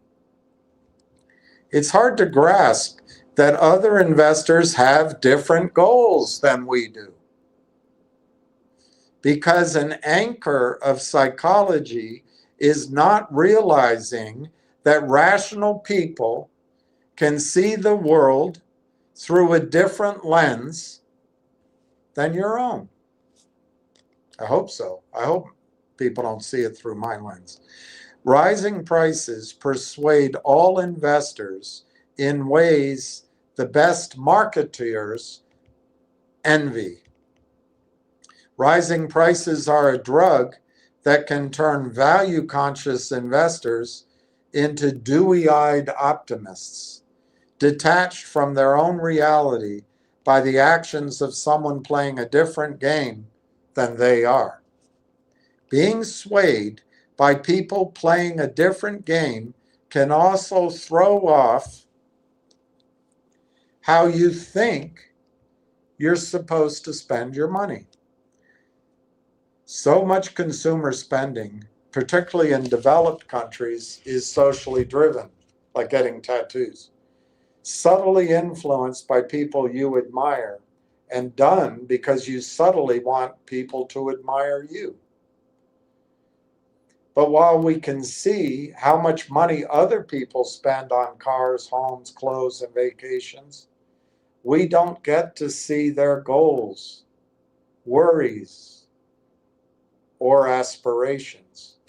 A young lawyer aiming to be a partner at a prestigious law firm might need to maintain an appearance that I, a writer who can work in sweatpants, have no need for. But when his purchases set my own expectations, I'm wandering down a path of potential disappointment because I'm spending the money without the career boost he's getting. We might not even have different styles. We're just playing a different game. We're just playing a different game. It took me years to figure that out. A takeaway here is that few things matter more with money than understanding your own time horizon and not being persuaded by the actions and behaviors of people playing different games than you are. The main thing I can recommend is going out of your way to identify what game you are playing. It is surprising how few of us do this. We call everyone investing money investors, like they're all basketball players, all playing the same game with the same rules. When you realize how wrong that notion is, you see how vital it is to simply identify what game you're playing. How I invest my own money is detailed. Okay, he's talking about himself.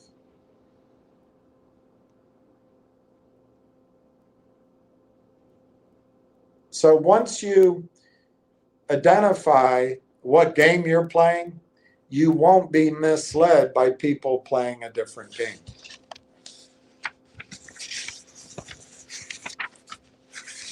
So I'll just go to the front of the chapter of this book, and chapter 16. Beware taking financial cues from people playing a different game than you are. It's 411. It's 29 bid to 29.72. The volume at the closing was 122.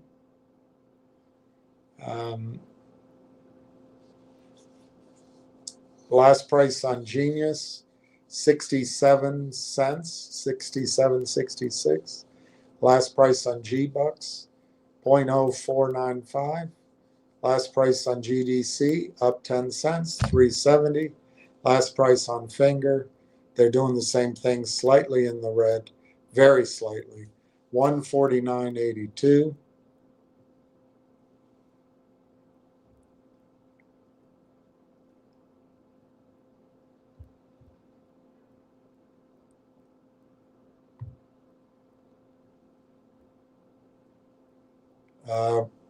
Railtown today in Canada, the volume was 116,000 shares. Let me confirm that, refresh it. No, it wasn't. It's 60,000 shares in Canada, 60,000 shares. Closed flat.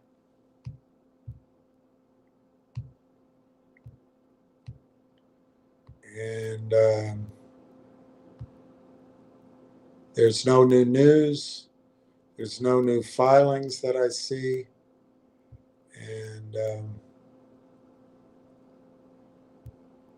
I guess we just wait to see what happens at the annual meeting. Well, at least it wasn't somebody breaking in. But it just makes me uncomfortable when somebody's... I think he might have been changing my access code. I hope not. I hope not. I can't wait until I can change my situ. But until then, I have to be grateful for what we have.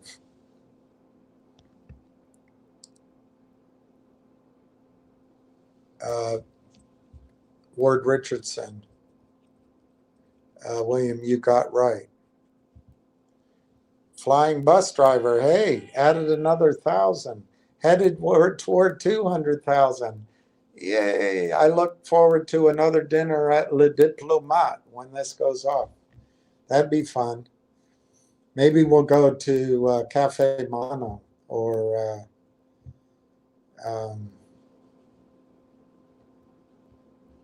but Le Diplomate is perfect.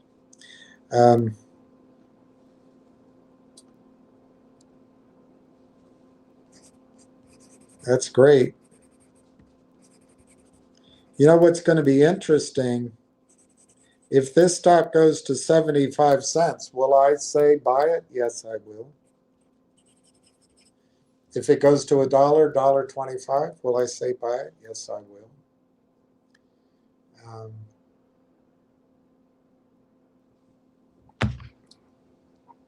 Dirty Randy. William, quit taking blame. Not your fault. You were misled. That's a fact. Well, I'm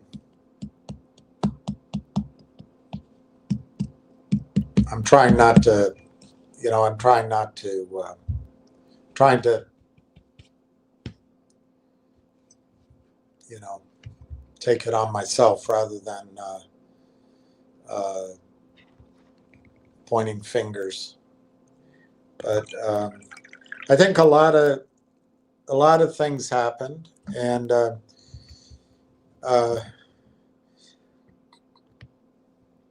I'd have to say, Dirty Randy, that I've been around a long time, and I've heard a lot of stories, and almost all of them took longer, or there was something, I think this is just out of what I focused on so much, although I did a lot of technology stocks, that I couldn't quite pick up the cues, But frankly, I don't know how I was going to be able to. I don't know. But anyway, I don't want to blame anyone else. I just want to,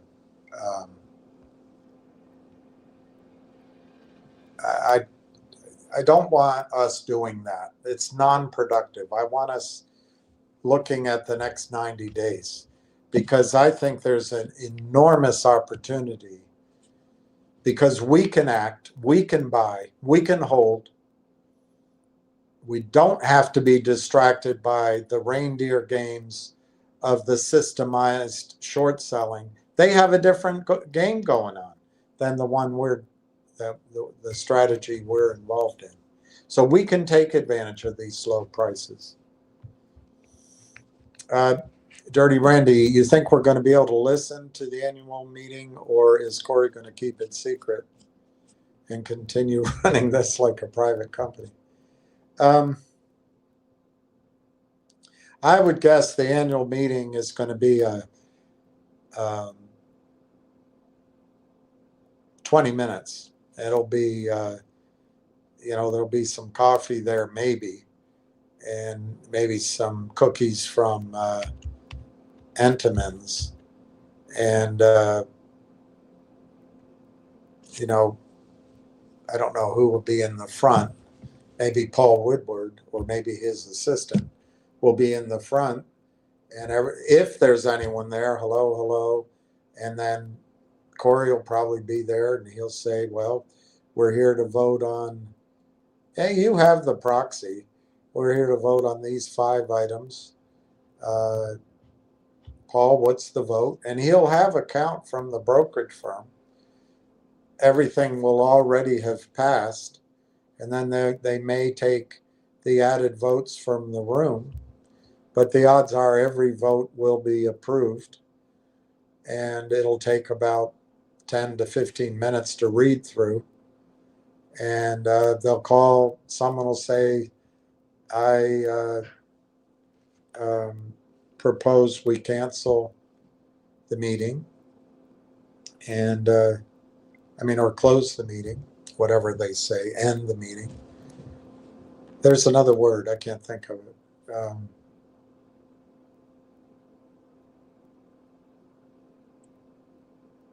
I can't remember the word you say when you end the meeting. Conclude, whatever. And it'll be voted to close, and it'll go in the record. And there might be some milling around afterward, saying, hi, why? Oh, where'd you come from? Oh, great, I'm glad you're here. Do you want to come to lunch, or do you want to come look at our facilities? Or they'll just go out the side door and you won't see them again. It's probably going to be pretty much a non-event. But I do think, Dirty Randy, there's a chance there'll be some news tomorrow. But I don't act on it. I don't have any information to that effect. But it would be a good time for news. Or maybe news will come out the day after. I don't know. In terms of running it like a private company, I think he should have been a private company, as it turns out. He'd already be worth $1 billion, probably. But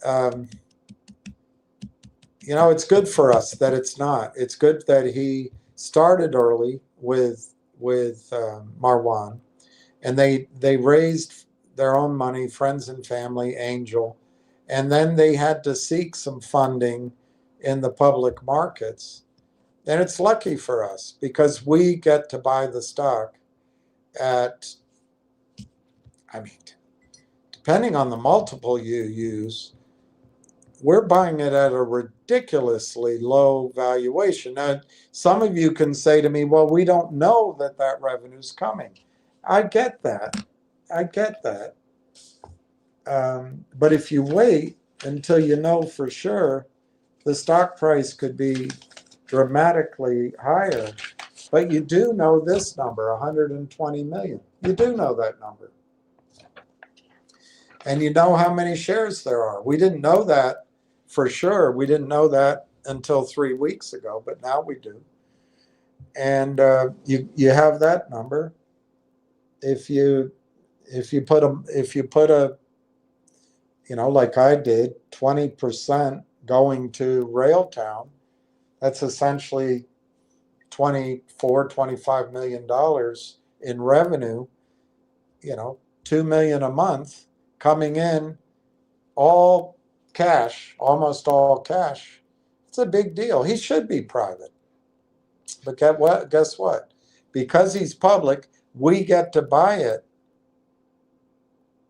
You know, if he does 25 million next year in revenue, or it's projectable, again, forward. If he does 25 or 24 million, I think that was the number that 20% gave. 24 million, that's 2 million a month. But if you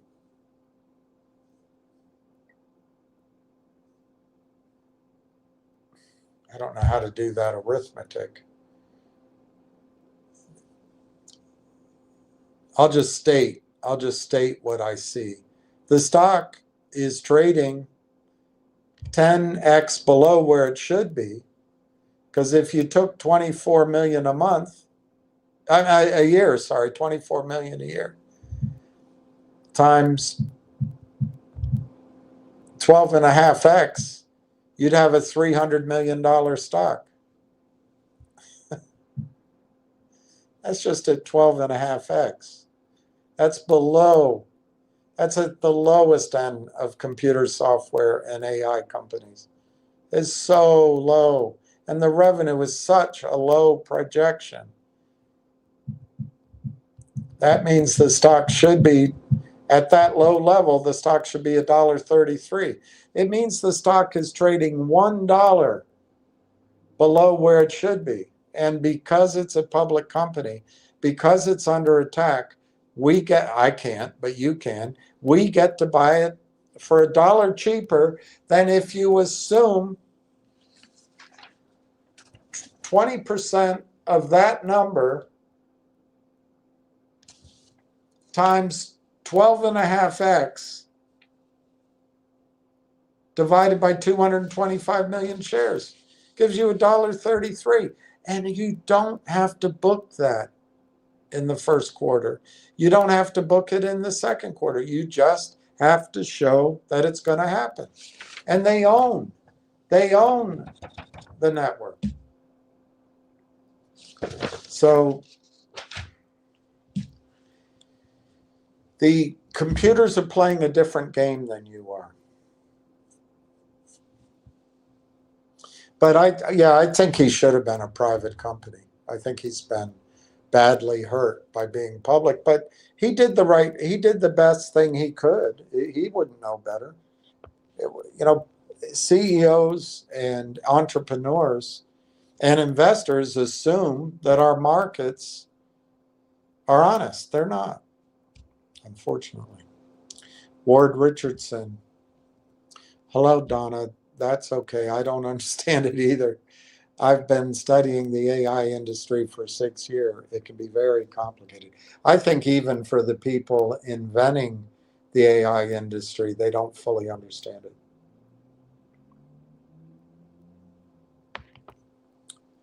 Red Pepper. What's the name of the book again? Thanks.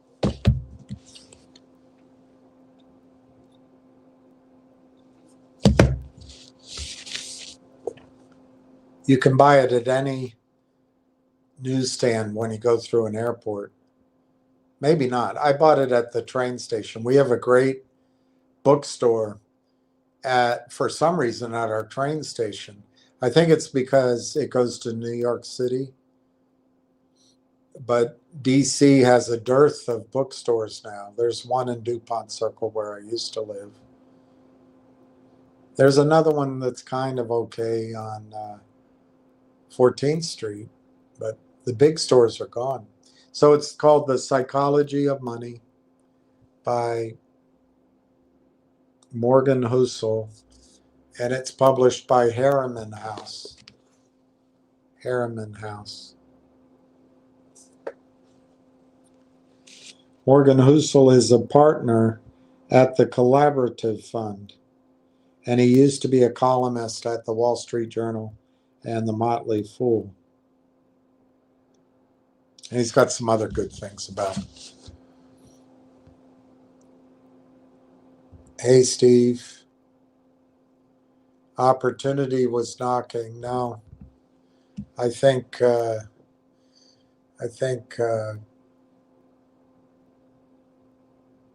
who's the character that chases Jean Valjean? Who's that policeman that chases Jean Valjean? It's more of that kind of character. Silver skyrocket. You said wanker bankers a few videos ago. It's my new favorite phrase. Well, in London, I don't think wanker means anything in the United States, but in London it has one or two meanings. But you end up when you hang out with the guys, the boys, you'll end up picking up some of their lingo. Silver Skyrocket. Thanks for showing the title. I'm going to pick up a copy too. It's excellent. It's sold over 8 million copies. And Annie Duke likes it. You know, she's the poker player.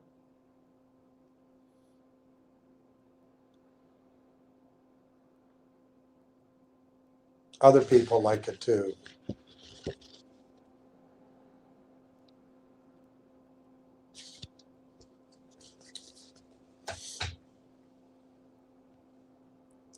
Yeah, I know the volume. See, yeah, it's 6. No, I corrected myself. When I went to the page, it was showing yesterday's volume, I think. So I updated it. Yeah, you're right. It's 60. It's 60,000.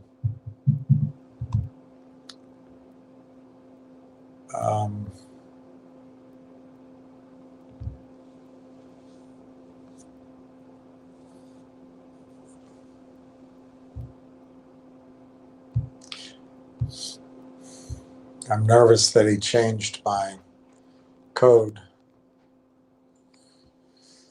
Oh well. One must take one thing at a time. We all must bugger on. Nick Reiner is charged with 2 counts of first-degree murder. You know, ignoring the horror of what he did, just what he did to his own life in one moment of rage.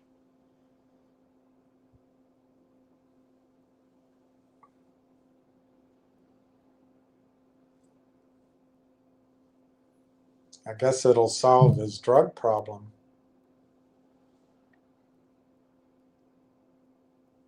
If he goes to prison for life.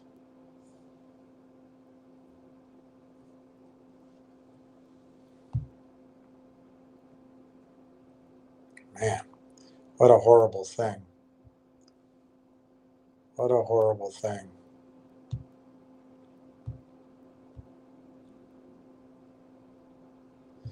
U.S. Homeland Security rescues 62,000 62,000 unaccompanied minors from trafficking.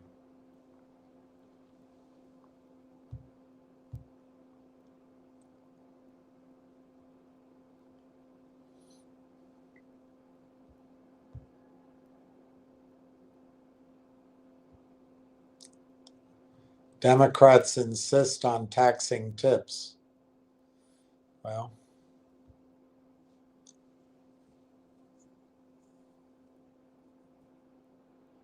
the UK is going to monitor citizens' emotions through CCTV footage. But Ann Wagner's going to make sure that high-frequency trading and a consolidated audit trail never occurs in order to protect your privacy.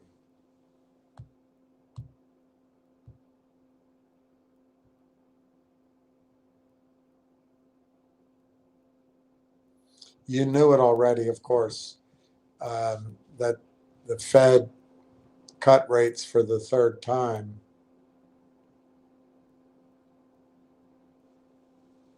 But let's see what the commentary is on it.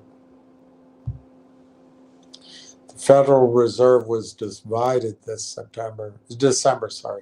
Hawkish members were outnumbered, and the central bank approved its third consecutive cut of 25. We're in the high end of the range of neutral, Jerome Powell added.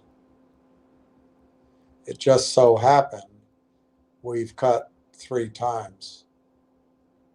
We have not made any decision about January, but we're well positioned to wait and see how the economy performs.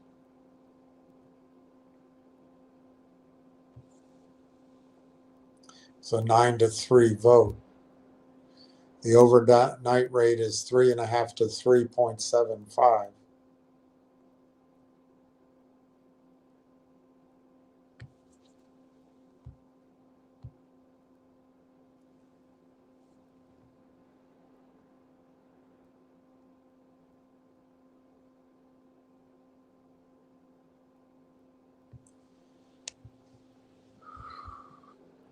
Silver skyrocket. I'm glad I have the same information as you. 60K, that's it. Silver skyrocket. I would also like to change my current system, and I'll remember to appreciate what I currently have. Yes, that's what we have to do. That's what we have to do. Dirty Randy, it's Silver Skyrocket. Dirty Randy dropping mad facts. Thumbs up. Will Underdown, sorry, when is the meeting? Tomorrow. It's tomorrow in Vancouver. I don't know what time it is. It's probably in the morning tomorrow. But we'll know about it probably by the time I come in. Ward Richardson, what if RT wants to go back to a private company? How would that work out? I don't think that, well, let me try to answer it. My understanding is it's expensive to go backwards and it takes a lot of time. I've been quoted numbers just for legal in the United States, $1 million or more. So I don't think it's a good use of resources, and it does take time.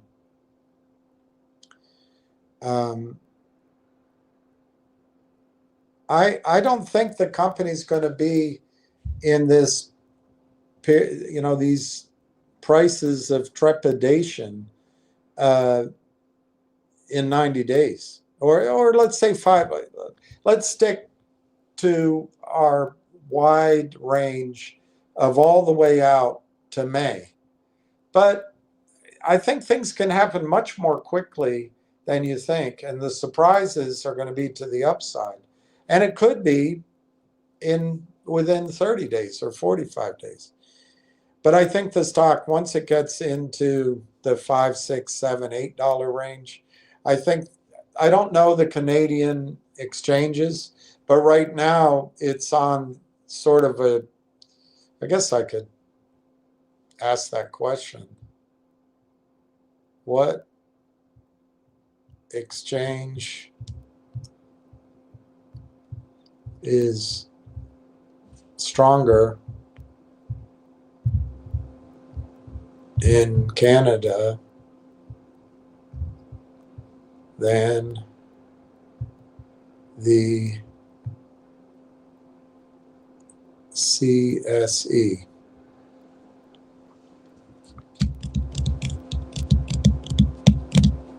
Toronto Stock Exchange. The TSX is the strongest and largest exchange in Canada, handling the majority of the company's trading volume and market capitalization. Other exchanges that are considered stronger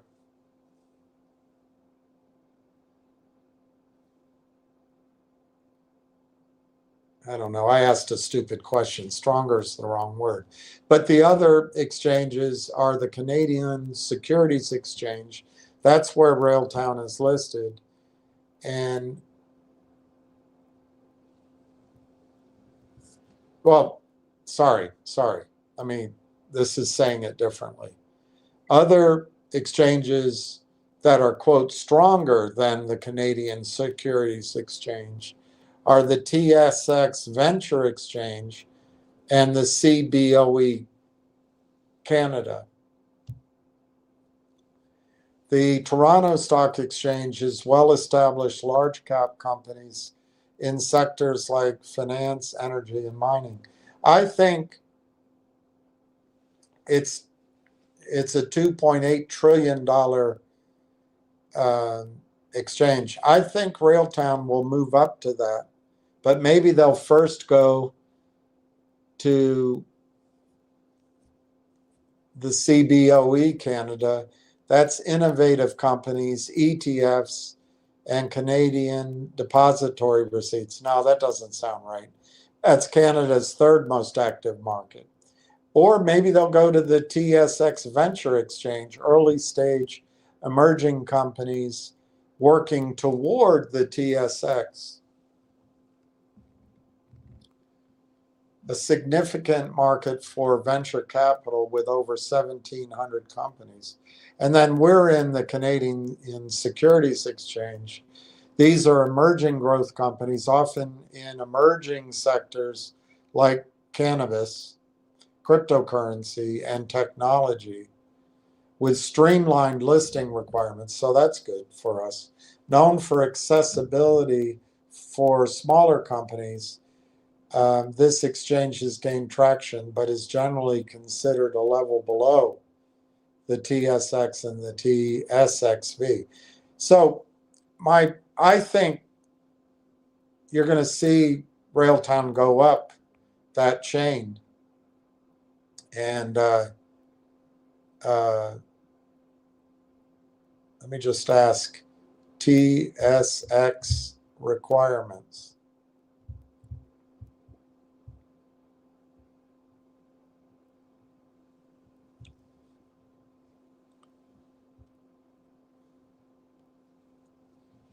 Okay, so a company needs 700,000 in pre-tax cash flow for the last year, or 200,000 in earnings for technology companies. So it might take a little while, but 200,000 in earnings, they could get that in a month. I know you think I'm crazy, but when TELUS, look, I've shown you just what the network would be worth moving over. But TELUS itself, the way I read it, and I showed it to you yesterday, we've got to find it out as press releases come. I might be reading it with my infatuation instead of with skepticism. But I think TELUS is going to direct all of their business that they bring over to use Railtown. So revenues can go up like a reverse ski slope. Working capital must have enough to cover operations for 12 to 18 months. Well, they're not there yet, but they could be there very quickly. Net tangible assets, I don't know what it is for technology. It's 3 million for some mining, 7.5 million for industrial. And then you have to have enough funds on hand to meet your capex. You have to have a public float of 1 million shares, and you have to have 20% held by the public with 300 shares for mining, 300 shareholders for mining. You have to have at least 2 independent directors. They seem to have that. They seem to. It depends on how you judge.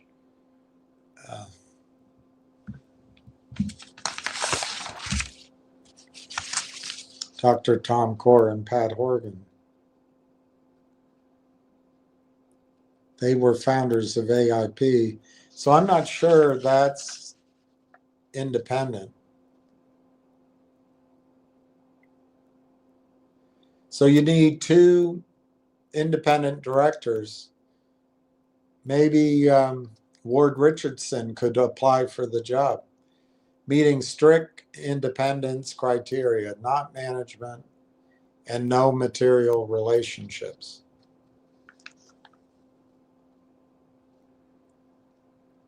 I find all my relationships material. When I run out of dosh, the relationship ends. Disclosure,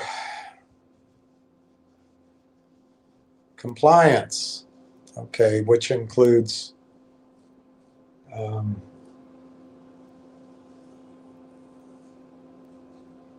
by the way, Railtown did achieve its SOC 2 criteria for the second year. That's security. That's important. So that's a big accomplishment. That was put out on LinkedIn. They have to have adequate management, and some of you would question that, I think. Anyway, maybe they'll go up there. But my point is, Ward, I don't think they're going to be in this vulnerable position very much longer. I really think the revenue could ramp up. And again, I'm talking about projection of revenue. But I think you could go from 0 to projecting 25 million in annual revenue in the first 45 days of the next year as analysts look at it and institutions look at it. But then, with a little luck, we're going to hear, and maybe it won't be maybe it'll just be analysts, but they're going to start hearing what TELUS is going to do. And if TELUS starts to bring over revenue, I don't know how it works. Do they I don't know. Is it as simple as we get for our cell phones? If you transfer, you get, a year free or something? Or is it much more complicated? We'll find out. But if TELUS starts ramping up its own customers over to Railtown, oh my gosh, you could see the revenues just literally hockey stick. The projections of revenues, the price should follow. And so I don't think it needs to be a private company, and it'll have benefits by being public.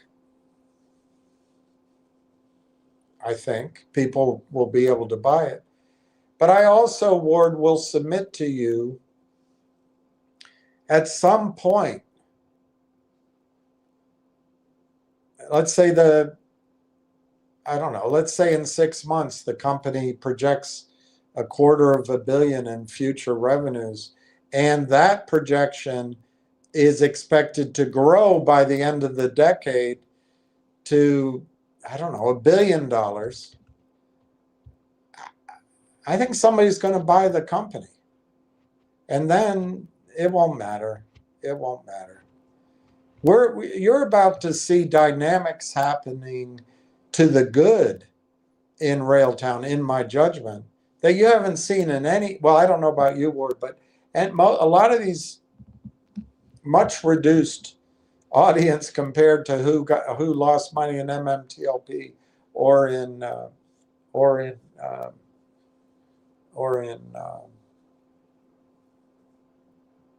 whatever those are, AME and GMC and those. You've never seen what's about to come, in my judgment. Edelcap, is there any chance another company like Microsoft has already made an offer to purchase Railtown, explaining the delays? Yes, that's possible. I don't think so, because I think enough time has gone by that we as shareholders would have to be notified. But yes, Adele, I actually think, I mean, this is my own spin. This is my own, believing my own spit. But I actually think it's much more likely, and that's my favorite company, but it's much more likely that Microsoft will make an offer to buy the company by May than it is that Microsoft will wait until September. And once an offer is made, I think the company will be in play. And if you get an Oracle or a NVIDIA or a Constellation Software, another logical buyer. Constellation Software is a software conglomerate, and they have to keep up with the Joneses, just like the hyperscalers, because those software companies, which generate enormous cash flow, have to stay current with the AI trend. I see the AI trend in my simplistic terms as a quantum leap in the ability to process data and to solve problems and to provide solutions to users. If you don't join in that quantum leap, you're going to be left behind. Battlestar Galactica is going to make a leap and bring all the ships with it. Unless you dawdle around on the other side of the moon, you're not going. And you don't want to dawdle. You want to do the leap. I forget what they called it on that show. All right. It's 4:48.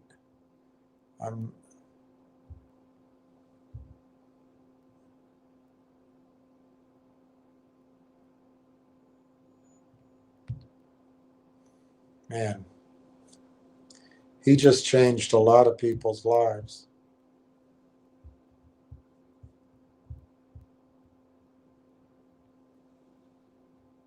Trump is being people don't give him credit for being loyal. President Trump is leading an all-hands-on-deck effort to defend White House Chief of Staff Susie Wiles, the subject of a Vanity Fair profile, can't trust them, where she got a little too candid about the president and his inner circle. Trump talked to the New York Post Tuesday and helped Wiles play cleanup with her comments, going as far as to say that he was not offended that she said he had an alcoholic's personality. The president said he knew what Wiles was trying to say. See, that's a good man. No, she meant that I don't drink alcohol. So everybody knows that. But I've often said that if I did, I'd have a very good chance of being an alcoholic, Trump told the paper. I have said that many times about myself. I do. It's a very possessive personality. Good for him. He's sticking up for her. Wiles told Chris Whipple, a longtime chronicler of White House chiefs of staffs, that, quote, high-functioning alcoholics, or alcoholics in general, their personalities are exaggerated when they drink. And so I'm a little bit of an expert in big personalities. I'm sure she's talking about her father. Wiles' late father, legendary sportscaster Pat Summerall, struggled with alcoholism. Trump's older brother died of complications associated with alcoholism, which is one of the reasons the president doesn't drink. Quote, I've said that many times myself. I'm fortunate I'm not a drinker, Trump told the Post. If I did, I could very well, because I've said that. What's the word? Not possessive. Possessive and addictive type personality. Oh, I've said it many times before. Good for him. Trump didn't respond to other portions of the two-part Vanity Fair series because he hadn't seen it. I didn't read it, but I don't read Vanity Fair. But she's done a fantastic job, Trump said a while. Well, I actually think she's very pro-Netanyahu, which if Trump goes down if his power goes down in the midterms, I think it'll be, my opinion, it'll entirely have to do with his decision to back that man. He went on to say, I think from what I hear, the facts were wrong, and it was a very misguided interviewer, possibly purposely misguided. This is, unfortunately, another example of disingenuous reporting, where you have a reporter who took the chief of staff's words widely out of context, did not include the context those conversations were had within, and then further, did not include the context those conversations were had within. And then further, I think the most egregious part of this article was the bias of omission that was clearly present, Levitt said. Anyway, I give credit for Trump for standing by his chief of staff. The Reds signed Khaled Ferguson. Royals signed Maciel Garcia to an extension. Rays signed Steven Matz. Giants to sign Adrian Hauser. Marion signed Andrew Nizer. Giants signed Jason Foley. Where are the Mets? Where are the Mets?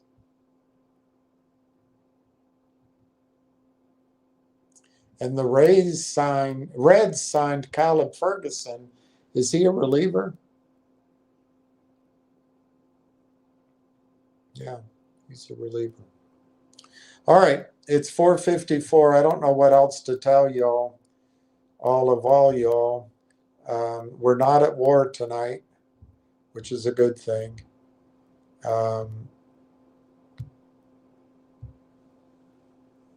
Wow, Cardinal Dolan is resigning?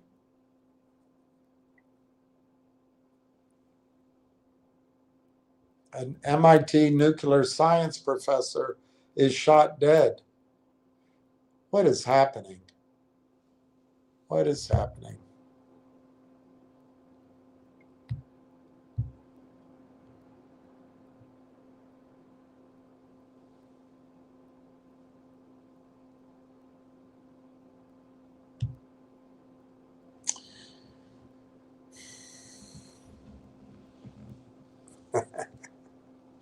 Dirty Randy. Guaranteed the Mets didn't sign anyone. Crying Baker is going to be pissed. I just reading here, Dirty Randy, the Braves offered Edwin Diaz a 5-year deal, but he accepted a 3-year deal from the Dodgers. Wow.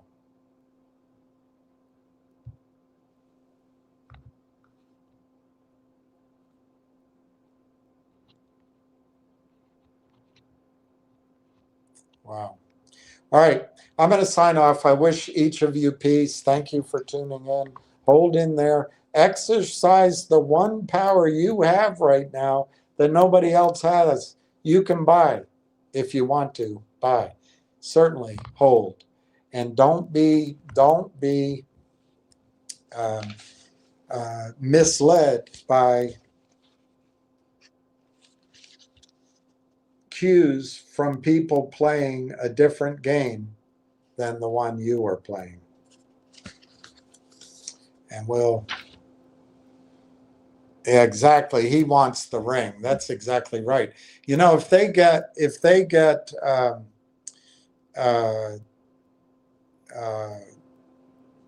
there's one more pitcher out there, the Detroit Screwball. Oh my God, who's going to beat him? Who's going to beat him? And they might even be in for one or two of these hitters. Nobody's going to beat the Dodgers. Nobody. I'll probably be rooting for. I've never been a fan of theirs, but I'll probably be rooting for Toronto. I don't know that the Mets can recover, and Atlanta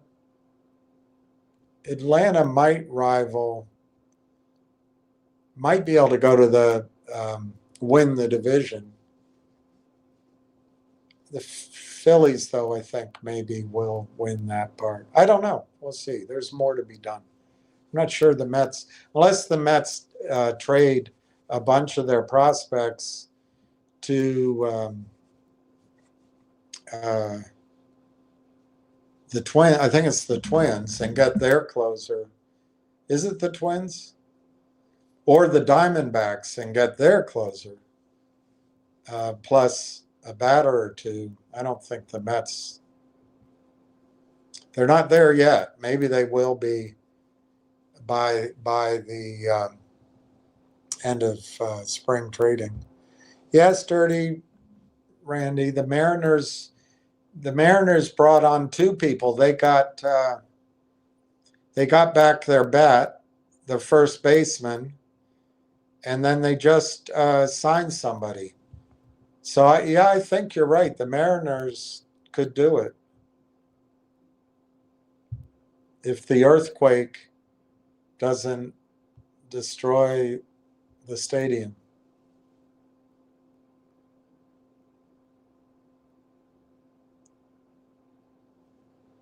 They got a new catcher.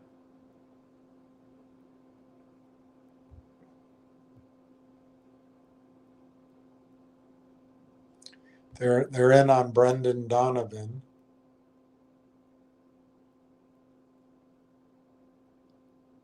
Mariners and Giants are front runners for Brendan Donovan.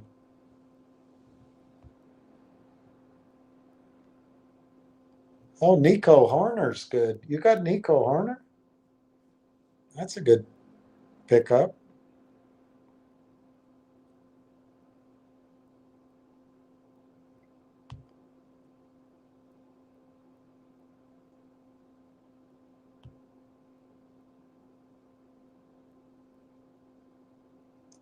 Yeah, I don't count them out. I don't count the Mariners out. I can't find who the batter was they picked up. Of course, they lost one too.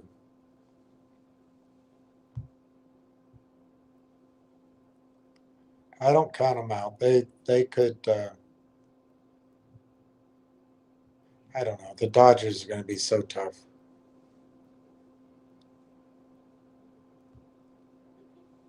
All right. Dirty Randy could use the earthquake to soak up some of the flood water, soak up some of the short sellers' shares. All right, I'm going to sign out. I wish everybody, thank you for signing in. Wish you all well. We'll talk tomorrow. Cheers.